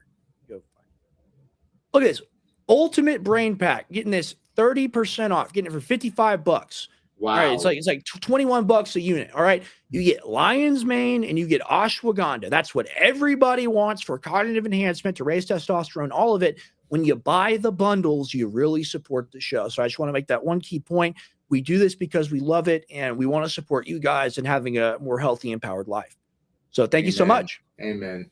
And I think like another thing too, like the same thing with us, with you, is we source it from only places that we trust. You know, yes. Like the cows that we deal with are grass fed, they're pasture raised. They're not like in a food trough or anything like that. They're actually ruminant animals moving through the grass and eating it and tilling the field. They're not vaccinated. We make sure no antibiotics. Like we have a checklist on everything that we do. And like you, when you went up to wherever you guys go to that like giant shroom factory that you were at, that you are looking for the most like potent product. And a lot of people aren't doing that. A lot of people are like, first off with tallow, because tallow's become so popular, they're just ordering Sulu, which is like a big bucket of just like slop. And then they're making their skin products and all this stuff with that. Like we're actually sourcing this from farms and ranches, and then we're taking giant pieces of suet, and I'm in the kitchen chopping it up, rendering it down. Like this is all handmade, like just like you guys with Shroom Force and all your other product. Like you're looking for the highest quality everything, you know, and we're giving it for a great price. Like go compare our tallow price to other tallow price. Go compare Rex's Shroom Force to other, like go compare. We're giving you an amazing price. And like you said, it's really helping us. Like, because when people like us are out here talking the truth, saying these kind of things, we can't just go get a regular job. Like it's just like reality. We can't. Like if you want to hear us talk shit like this, you know. Yeah, that's also such a key point to make to people is like, people come after me specifically and they're like, get a real job. You don't have to take money from daddy anymore. And it's like, my dad hasn't given me any money since I was like 17 or 18 years old, you know? Yeah. And like, besides that, we've had every personal belonging that I ever had, like in my old room, in my old house, you know, when I was a kid, the place I grew up, that was all taken and sold at auction by the court. Okay. Yeah. So like all my animal skins from my various hunts that I did as a kid, all my furniture, all my library, my books, all of it, everything I had, photos, pictures, all of it gone. No way. Right? All of it gone. All of it thrown in a storage unit that I couldn't access. All right. I was told I could access it. I was never able to access it. Just throwing it away. So, wow, you know, it's like you say, it's not like you can just go work at the Apple store or something when you have kind of my background. Right. So yeah. I'm doing what I'm doing, and the people that want to support our mission, which is speaking truth to power, they're going to support us in the ways that they can. I know that. Shout out the High Council. The High Council just said it. Just picked up the golden root and the tallow skin bomb. Thank you. Really appreciate both that, of brother. us. Seriously, that's awesome. Appreciate you, dude. And to people out there, I know we got a lot of people here. We got like 2,800 people on here. We're not asking you to spend money if it's beyond your means. Prioritize your family and everything like that, and take care of yourself above everything else. The reason why we sell products like this is because they actually do help you take care of yourself, right? But to everyone out here, it's a very easy thing to just repost the stream. It's a very easy thing to do it. It's a safe thing to do. Soon I'll have a place to push you for YouTube and Rumble. But if you just want to go ahead and repost this stream, if you want to go ahead and like this stream, it doesn't cost anything. And I will ask you to do that because we're doing a 3-hour show daily. It's a lot of work. So if you want to do that, that means the world. We're not entitled to having you guys buy any of our products. We hope to win you over on the merit of what we sell, because what we sell is truly amazing. But, you know, it's a team effort here, guys, and we really appreciate you. And, you know, things are starting to work out. Okay, things are starting to happen. You're not going to have the evil emperor forever. All right, so take a look at this. This is from Fox News. So it's not CNN, so it's not real. All right, because we know CNN's the real news now. When they say Trump has 100% approval rating, that's what's correct. Right? We know that to be true. But now Fox comes out and says, according to this AP North poll, 33% approved, 33 Masonic, and 33 and then 67. Okay, 33 and then 67. We live in the most retarded timeline imaginable. Oh my God. Okay, so 33% approved, 67% disapprove. I mean, the midterms, man, like that's coming up. How long is it? I'm gonna look it up. Days until It's like it's on the 3rd, right? Yeah, it's on November 3rd, is it not? Yeah, it's on November 3rd. Right about that. All right, I'm gonna throw this up here. Check this out. Oh, we counting down. We counting down for the bloodbath. This is how I'm going to start my morning shows until it hits. We're gonna take a little look at the countdown timer. Now, are we? Then when I'm saying we, I'm talking about them. Are the Republicans headed in the right direction? Not at all. Not at all. I mean, what do you think happens? You think they're going to impeach him? For sure. Do that. You think they'll win the? You think they'll win the Senate? I do. I mean, did you see the whole thing that happened in Virginia with the rezoning and all that? Like he's crashing out. Talk about all that a stuff. little bit, if you would. I'm going to find more stuff real quick. Well, basically, they like rezoned like a bunch of seats for the Democrats, and they're like crashing out over it big time. And this is like what happened in Texas with James Tallarico. You know, like these kind of guys are going to win. These people are getting in because it's not even hard to win anymore, dude. Like you just have to say like, I'm not going to take money from Israel. I'm just going to be my own. No, not your own party, because you're never going to be your own party. But like all these people are getting in because the Republicans are just so horrible. They're getting cooked, you know. And I think like when it comes to, I'll never like put the left on any kind of pedestal ever, but the left has Gen Z more now. Like Trump had Gen Z, but he's losing it more and more and more and more. And like people are like trying to say like, oh no, Gen Z is gone, dude. The only people he has anymore are the old people.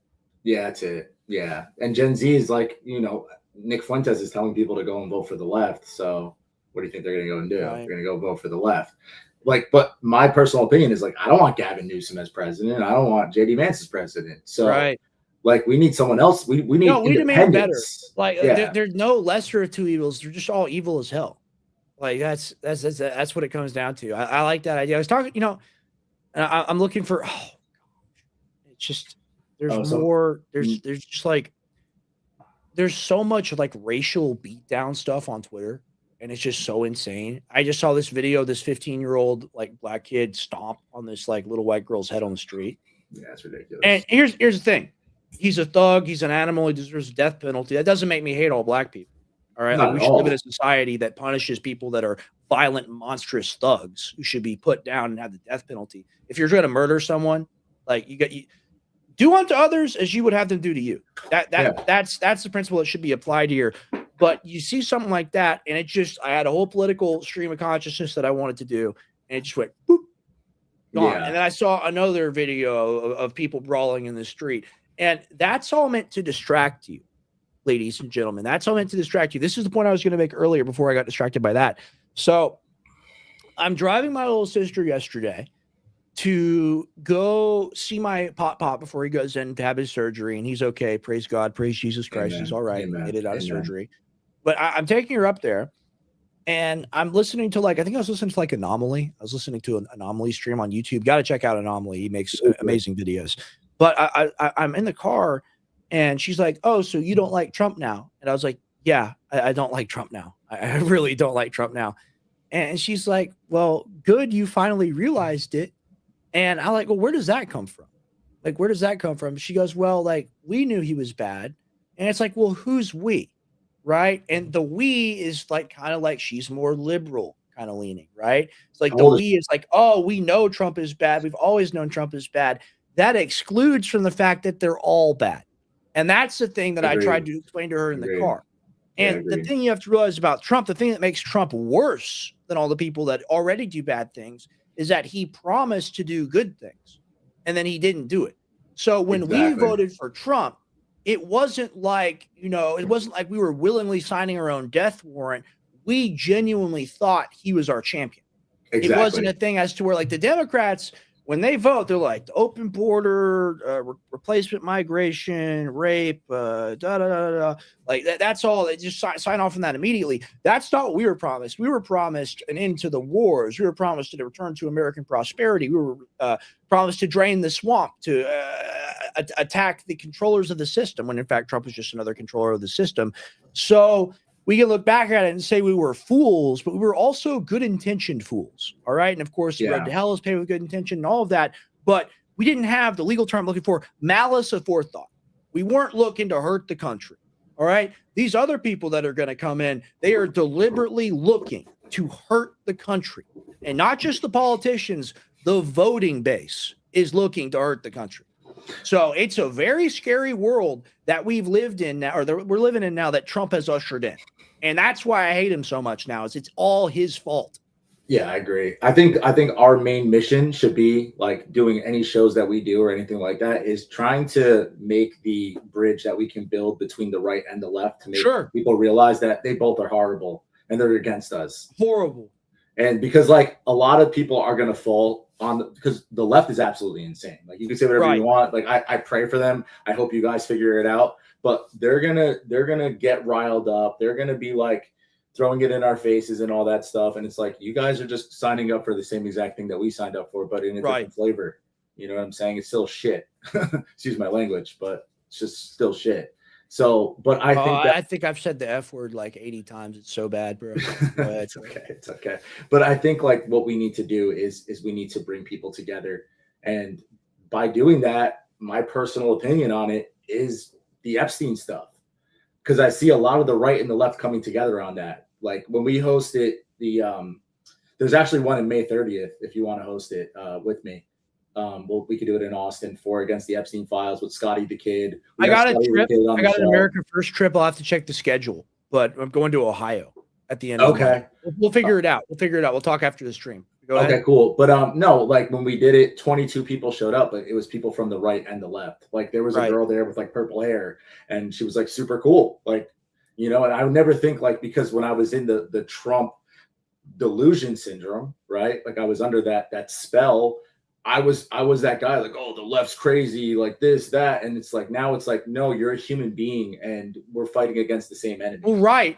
And see, this is a new type of show. It's not a new type of show because my dad's been doing this type of show for 32 years, but this is going to be the new genre of media moving forward. It's going to be guys like us. It's going to be guys and girls all around the country, all around the world, realizing that we have to come together on the basis of being human, and that all these political allegiances and all these positions that are really spoon-fed to us in a way to get us to oppose the evil enemy, we're all living on the planet together. We're all created by God. We all love each other. It's the people that are psychopaths, sociopaths, and narcissists that migrate to the halls of power that don't feel that same way and want to oppress us. So we have to create a system through term limits, through age limits, and through an end to lobbying that prevents those people from getting in power, because there's no reason for them to be. It doesn't further their interest to be a politician if they're only going to be a politician for 8 years.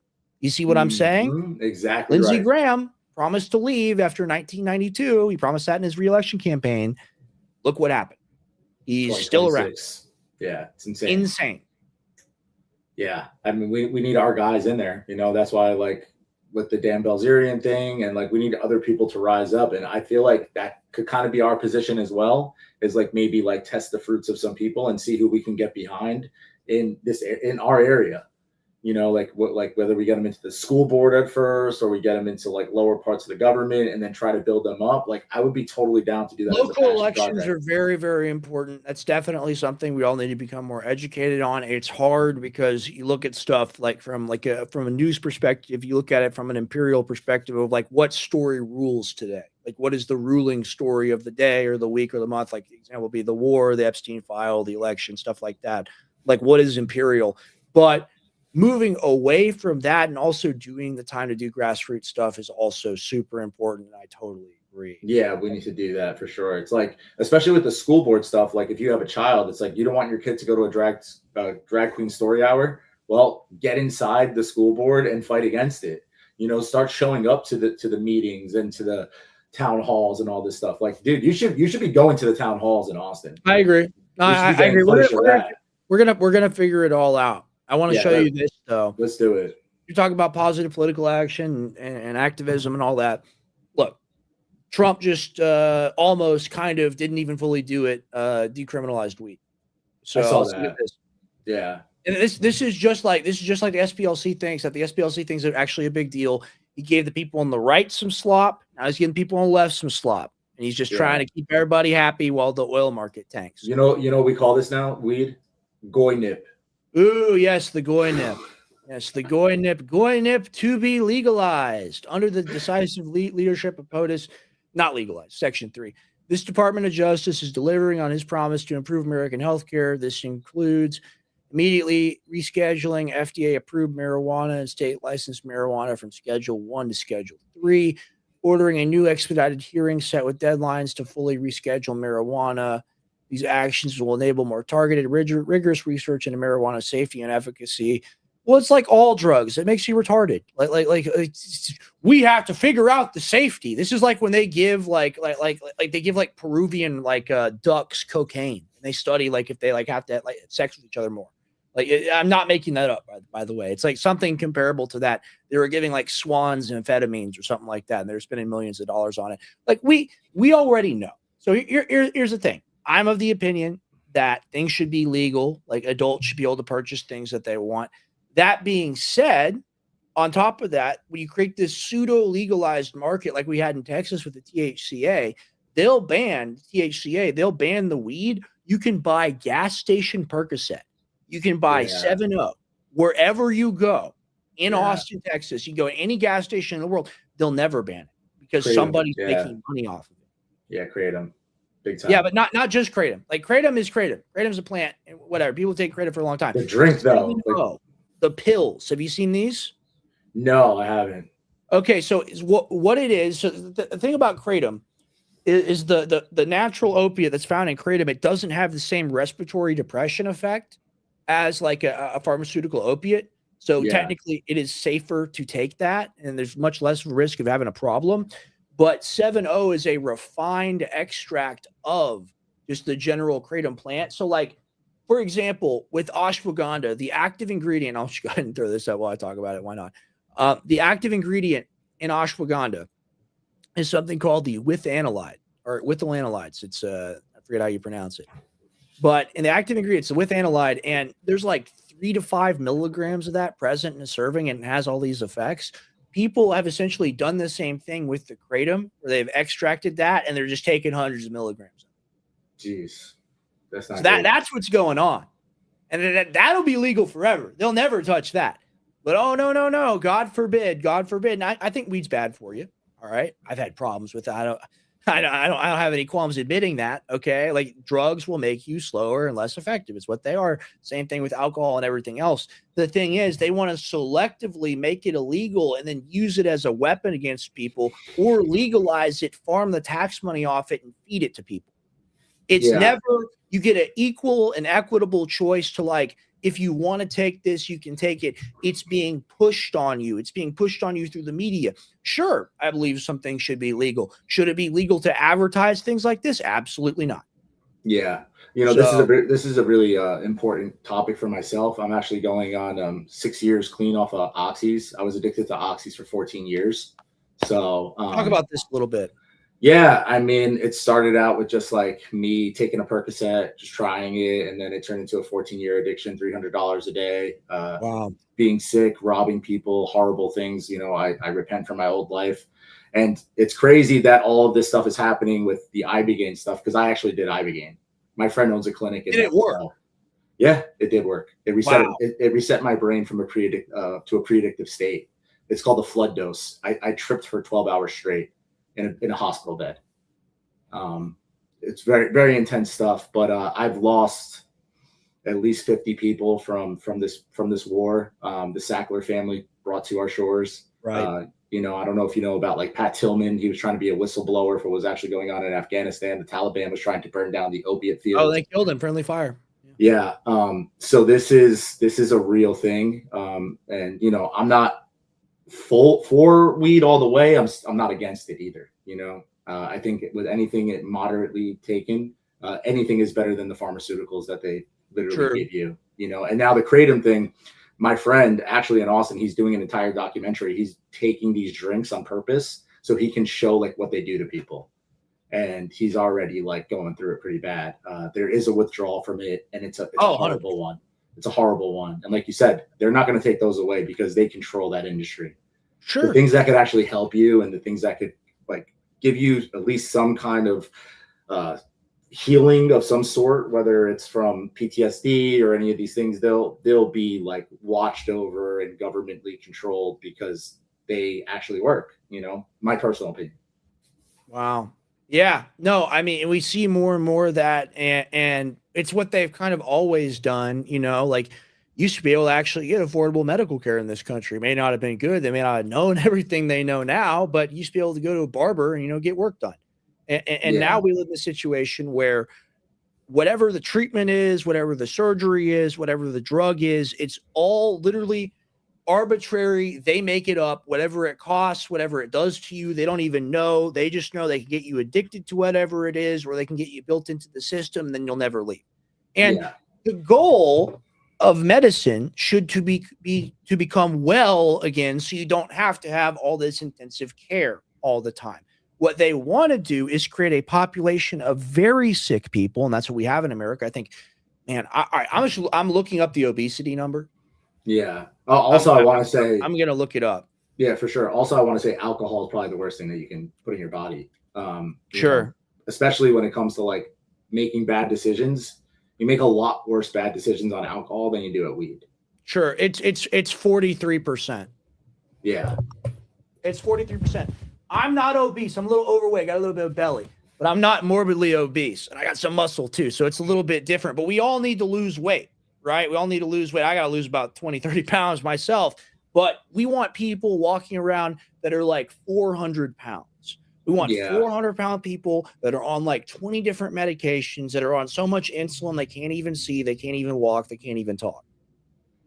Yeah. I mean, I'm also very like for peptides. I'm on retatrutide myself. I've lost like 20 pounds of visceral fat. So, you know, don't do that. But I'm just saying, I'm for it. Sure.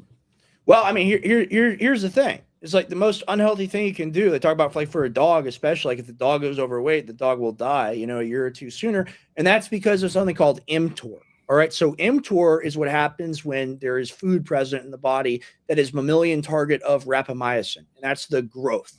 Right. And then when you fast, you have the AMP kinase pathway that is activated. So if you're constantly in mTOR and you're never fasted, all you do is eat. All you do is eat these high glycemic index carbs, these sugars all the time. You have this massive inflammation. You're always in a growth state. There's no positive growth going on. There's no response to training. There's no muscle mass. It produces this sarcopenic obesity. Do you know what this is?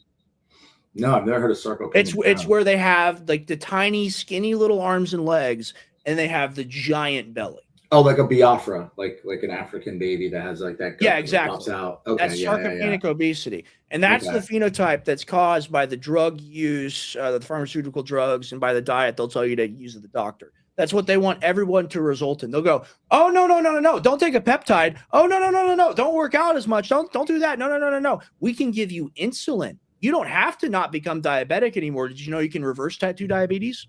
Almost all cases can completely go away with fasting. Yeah.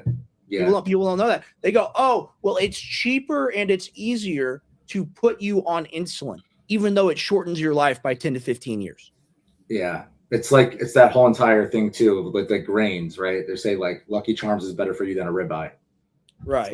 It's insane. They're literally trying to fatten you up like a big fat piece of cattle. Yes, no, 100%, 100% correct, 100% accurate. My body type is so hard because I'm so wide. Like you see me in person, you understand this. Yeah, you got broad shoulders. Yeah, well, people are just like, I look like a barrel. People are like, you fat. I'm not even that fat. I want to show my belly, but I'm not going to show my belly on the screen. But I stood up and I looked at my shirt and I'm like, fuck, I look fat, but I'm not, damn it. I just got a little bit of a punch, and the ladies love it. Here's the thing, okay? When you talk to women, they'll say, oh, you're so cute. You're so adorable. I love your belly. And then when you're dating them, when they break up with you, they go, you're fat and disgusting. That's always what happens, okay? You can't tell me it's not true because I know it's true. All right. It's true. It's true. I live with enough of them to tell you that. So it's oh, it's so cute. Give you a hug like a teddy bear. Ah, fat. And you're like, no, it is what it is. That's humanity, right? We all tear each other down sometimes. We also all lift each other up. So sometimes the point being, we have these people walking around that are unhealthy. It's not their fault. A lot of time we like to rip on people that are like, oh, look at that person. Look how horribly out of shape. Look how bad they're doing or whatever. That's been done to all of us. They're just a lot further down the program than you are.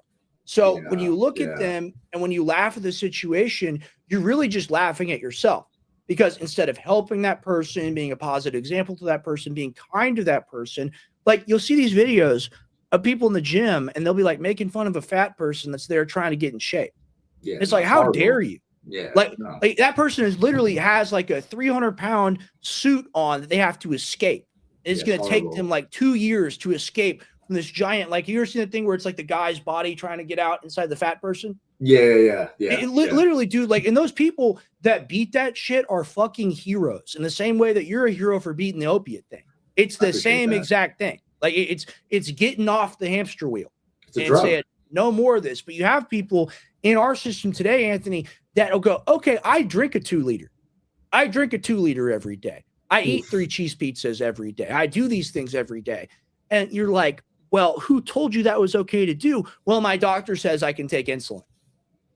Yeah, no. And it comes down to also just convenience, right? Like you have a McDonald's on every single corner. So when people are hungry, it's like, oh, I'm just going to fall into this McDonald's right here. Or I'm going to go into the gas station and grab, a seed oil filled snack.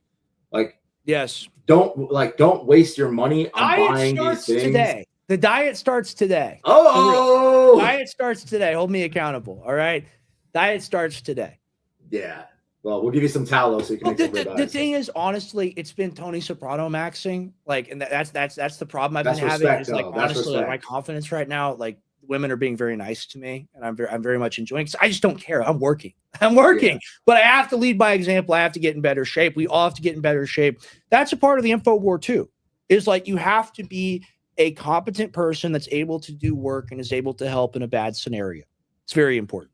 You know what I would like to do? Go ahead. If it's cool with you, like have people that are in the chat and stuff. Like if you're having these issues, like if you're a little overweight or you're lazy or whatever, and like it's not a disrespectful thing to you, like why don't you show us like your transformations? Like let's motivate each other. Like let's build a community where we all empower each other. Like let's all lead by example here. And then that's what spreads, right? Like if we are the change that happens in this world, So I think let's motivate everybody. Let's all get on diets. Let's all eat better. Let's all exercise more. Let's all stay away from the goy slop and the poisons and all this stuff, Right. Now I will say a little bit of physical activity advice. Here's the thing. I don't have the most impressive upper body in the world. I have very strong legs. I've squatted for years and years and years, multiple times a week, very, very heavy. I would advise all of you, especially if you're older, look into Mark Ripito, look into starting strength, run starting strength, for a year, for a couple of years, actually get yourself some muscle density in your legs. Cause I can't tell you the amount of times I've stopped myself from like falling or tripping or had some scenario where if I didn't have a capable like lower body and back and core, it would have been really bad. So like, that's like people like, oh, I go to the gym, I lift the weights and do whatever. Most important thing, honestly, is your cardio, number one, and then the strength of your lower body. Muscle size in your legs is directly correlated to your length of life. So you got to have a big pair of wheels. That's super important. I'm working on that. I got chicken legs. Well, I got some calf problems too. So we all got our battles to fight. But thank you so much. I think this has been a phenomenal show. We're going to be on later in the week. Next week, moving forward, I'm going to space it out a bit more. I want to do us. I think I want to do us on like a Tuesday. I want to do us on a Wednesday and then maybe Thursday. And then I want to Okay. do Monday, Friday, probably do solo, probably bring Tim on once. So we're going to figure it out. But we also have to work around the guest schedule. Didn't we have guests coming on? Yeah, we do. We have Matt Murphy coming on. He's a Green Beret. Absolutely amazing. I'll reach out to William Ashford whenever you want to have him on. He's ready to go. Brian McGinnis Let's do that this week. Let's do that tomorrow, if we can. William Ashford? Yeah, let's do that tomorrow. I'll reach out to him That's today. the Palestinian morning? gentleman, right? Yes, it is. Yes, it is. Oh, yeah, let's do that tomorrow. Let's get him on tomorrow. We'll do that for an hour. I'll go ahead. I'll call you after the thing and we'll figure it out. What are you looking for today in media? What stories are you going to be tracking? Like, what are your thoughts on the war situation right now? I'm going to be tracking everything that's happening with the Iranians. I think that I don't know if you saw, but like they're voting against ceasefire. Like they want to actually just fight Israel. Like they don't trust America. They don't trust Israel. So I'm wondering if and I doubt they will strike first, but I'm wondering if that will happen. I'm also seeing what Trump's going to do because he's a liar. He's manipulating the market. He's treating it like a meme coin. And there's already another ship that's headed to Iran right now. So the war's not over. And we just read that he's going to start attacking their speedboats. What do you think is going to happen? You think there's going to be like, okay, yeah, you just killed some of our guys on a speedboat. Right. This isn't Venezuela. They're going to start bombing our bases again. So 100%. as soon as there's any stroke of violence that comes out of anything, then the war's back on. Like it could pop off like any minute. So I'll be watching that. I'm going to keep on looking into the scientist stuff. I want to dig deeper into that. The usual stuff, just be doom scrolling all day, But I appreciate you having me on, man. Seriously, always. I'll reach out to William Ashford and we'll set that up for tomorrow. 100%, man. Thank you so much, Anthony. They can find you at Anthony Graffio on Instagram, right? What's your Instagram? Anthony_Graffio 777. On here, it's Graffinati 19. And then our Instagram for the Ungovernable Project is just Ungovernable Project, one word. We post on there as well. We show our entire process, everything. So you can see everything that we're talking about on here. You can see us do it. So we love it, man. Thank you so much for being on, brother. God bless, guys. Sounds good, man. Later. Peace. Awesome, guys. Well, another great show in the books. Really looking forward every morning to doing My American Journal with you guys. I was thinking New American Journal, but I think My American Journal is better. It's much more intimate. It's mine. It's Rex Jones's American Journal. It is me going through the daily news with you guys, getting woken up as I do on the daily by going through my feed. And we've got this. I wish I should have saved this for Anthony. I shouldn't have had him get off so soon. 2022 body cam video shows Steve Witkoff's son arrested with cocaine outside Miami club. Okay, well, let he without sin cast the first stone. I'm not going to cast stones here. I've done cocaine. All right, I've done cocaine plenty of times.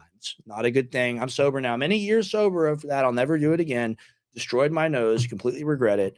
Not going to cast aspersions. See, that's me being honest about that. But it is in the news today because the body cam footage got leaked or whatever. Ooh, I didn't get caught though. So, all right. Yeah, exactly. Who hasn't done cocaine? Like, it's just, and people, this is what I point this out just because like this is trending right now. This is trending. And I just it's not that big a deal. Like we can call these people out for their war crimes, for their insider trading, for their crypto scams, for their illegal foreign diplomacy, for the family business dealings, just like we did with Biden, all of it. You don't have to go there to address a problem. And it's just going to be like, well, you're guilty too. So it's just kind of a moot point. But my little pony and My American Journal, all good. Whoa, American Journal with Harrison rocks. Yeah, we miss Harrison, man. We're doing the show to carry on the American Journal for Harrison because he's got to do the war room. Yeah, you guys will do a call-in soon. We may even do call-in tomorrow. We'll probably do call-in tomorrow. That'll make sense. We'll do it much more traditional. Do first hour American Journal. Then we'll do second hour. We'll do interview. And then third hour, we will do the call-in portion of the show. I can do call-in portion because I'm doing the StreamYard. Yeah, I haven't touched it since 2021, maybe 2020. That was a bad year. That was COVID. So what else are you going to do, right? But really appreciate everyone who's been on the stream here with me today. I'm going to go ahead and tell you one more time about the supplement stores. If you're interested, we're just going to do mega sales hour. And if you waited this long, let me tell you, You can use code CBD to get between 20 and 40% off any or all of these phenomenal products. This is Dreamwave PM Blend. This is the Peak. This is the Premier, $37.95. You get 1,500 milligrams full spectrum CBD tincture combined with 3 to 6 milligrams of melatonin and 3 to 6 milligrams, or not 3 to 6 milligrams, 50 to 100 milligrams of blue chamomile extract. This stuff literally melts in your mouth. It's perfect. You take it right before bed. What I do, I brush my teeth. I wash my mouth out with some water. I drink some water. I put this stuff under my tongue, lie in bed, read a book, play on my phone for like 15, 30 minutes, and then I am zonked out. It gives me that solid, consistent, for me, perfect 7 hours of sleep where I wake up feeling refreshed, non-groggy, and ready to conquer my day. I don't need an ad read. I don't need a teleprompter. I'm not like your favorite podcaster or broadcaster that has a little script they read for something they make 7 to 15% off. I make this product 100% myself with my manufacturer in Denton, and then I ship it out 100% by myself with my fine employees in the fulfillment center in Leander from nose to tail. This is my entire design. This is the entire genesis of what I'm trying to do. I'm trying to give you guys the best health and supplement products in the entire world. That's what I've done at Jones CBD. You cannot find a better sleepy time formula at a better price with better quality ingredients. I challenge you to find it. If you do find it, I'll give you a discount code. I bet you can't find it. So I'll just give you a discount code anyway. Use code CBD for between 20 and 40% off. It varies on various products. Use code CBD for 20% off to 40% off. You're going to want to do that, jonescbd.com. I've also got the Ultra Green. This is nano. This is emulsified CBD. You might ask, well, what's so special about that? This stuff, the reason why I told you guys about taking it under the tongue, that's the proper way to take an oil-based CBD product, because to make it actually fully bioavailable, you got to get it through the mucal membrane, right? The cool thing is, because this isn't oil soluble, this is water soluble, or fat soluble, I guess I should say. Ultra Green Nano CBD, all you got to do is squirt it down, put it in some water, put it in some orange juice. This stuff is like total rocket fuel. If you got inflammation, if you got aches and pains, anxiety, stuff like that, especially, this stuff gets into the brain. This stuff gets into your cells. It's what you want. Look for another nano formula. You're going to find it's going to be $70. I guarantee. All right. And this also has supplement ingredient in it. It's got the chlorophyll in it for the added antioxidant support. You're not going to find this anywhere else. And that's because I created all of these custom. This was all my idea. I didn't go to anybody and have something made because they told me it was good. I said, what's the best based off the research? I made it myself. Nose to tail, 100%. You're not supporting some Chinese man, all right? You're not supporting somebody over there. You're supporting me. I made this here myself. I ship it out myself with my employees. I pay payroll. I pay rent. I contribute to the economy. If you want to help me do that, and if you want to get something that will improve your life, I've got the products for you on jonescbd.com. You will not find a better price. You will not find better quality. Use code CBD to get between 20 and 40% off on various products. I've also got, of course, I will always remind you, I've got 50%off.com, and I've got the classic knockout sleep support product. If you're not a CBD person, if you can't take CBD because of your job, I would highly recommend you check out Knockout Sleep Support. This has everything people take separately for sleep, all rolled up into one big, beautiful package. You've got melatonin, blue chamomile, magnesium, L-theanine, GABA, blue chamomile, hop flower extract, lemon balm extract, tryptophan, literally everything people take separately for sleep, all together wrapped into one for the low price of $29.99. And you're getting this. You're not going to find a better deal anywhere else. If you're going to the grocery store to buy your supplements, like most other people do, you're going to buy a melatonin and a magnesium. This has way more stuff than that. You're going to pay $50. You're going to pay $45. This is not that. For $29.95, you get the top-rated sleep formula that has sold for decades and decades and decades, or not decades. All right, that has sold for a decade, but has sold hundreds of thousands of units. All right, hundreds of thousands of units of this product have been sold because people know it works. It's not habit forming. It's non-drowsy. They love it. They wake up feeling refreshed. Knockout Sleep Support. I've also got amazing supplements on here for you as well. I've got this entire lineup right here. Just go check out what's on 50percentoff.com, and there's a lot more. There's oral care products as well. There's skincare products as well. There's anything and everything you could ever want on 50percentoff.com, on jonescbd.com as well. This is my dad's favorite nootropic blend. I made it for him. Big Lee even ripped it off. That's how much they liked it. All right, Ultra Chill AM blend. I had this before they had their Ultimate Chill product. Oh, who they get the idea from? Wait, me, spoiler alert. Ultra Chill AM blend. This has 200 milligrams of the highest quality 4-to-1 extract soluble ashwagandha in it, combined with theobromine, CBD, and CBG to modulate the CBD. Look up what it does to you. And you just be like, wow, I want this. This is what my dad takes. My dad loves this. I made this for him. I wish he would promote it. He's a busy man, so I don't blame him for doing it. But I've got Ultra Chill AM blend. Yeah, no, switch to Alex. That's the goal. I'm just plugging until the time runs out, guys. I really appreciate you guys. And like I said before with Anthony has taken the Shroom Force products. He's taken all my products, but he's taken the Shroom Force products specifically. And he loves this one for working out. And raises ATP, VO2 max boost, raises oxygen carrying capacity. Everything's here. All right. That's enough plugging. Really appreciate it. Trying to keep the lights on. I will be back. I'll be at 6 p.m. I'll be in some space talking to some guy who's an imperialist who supports the war and debate him about Trump or whatever. That should be fun. Should do that for like 30, 45 minutes. Then I'll get off. I'll get loaded into Gray Area Talks tonight with Tim Tompkins. You're going to want to be there at 7:30 Central Time. Thank you very much. I love you all.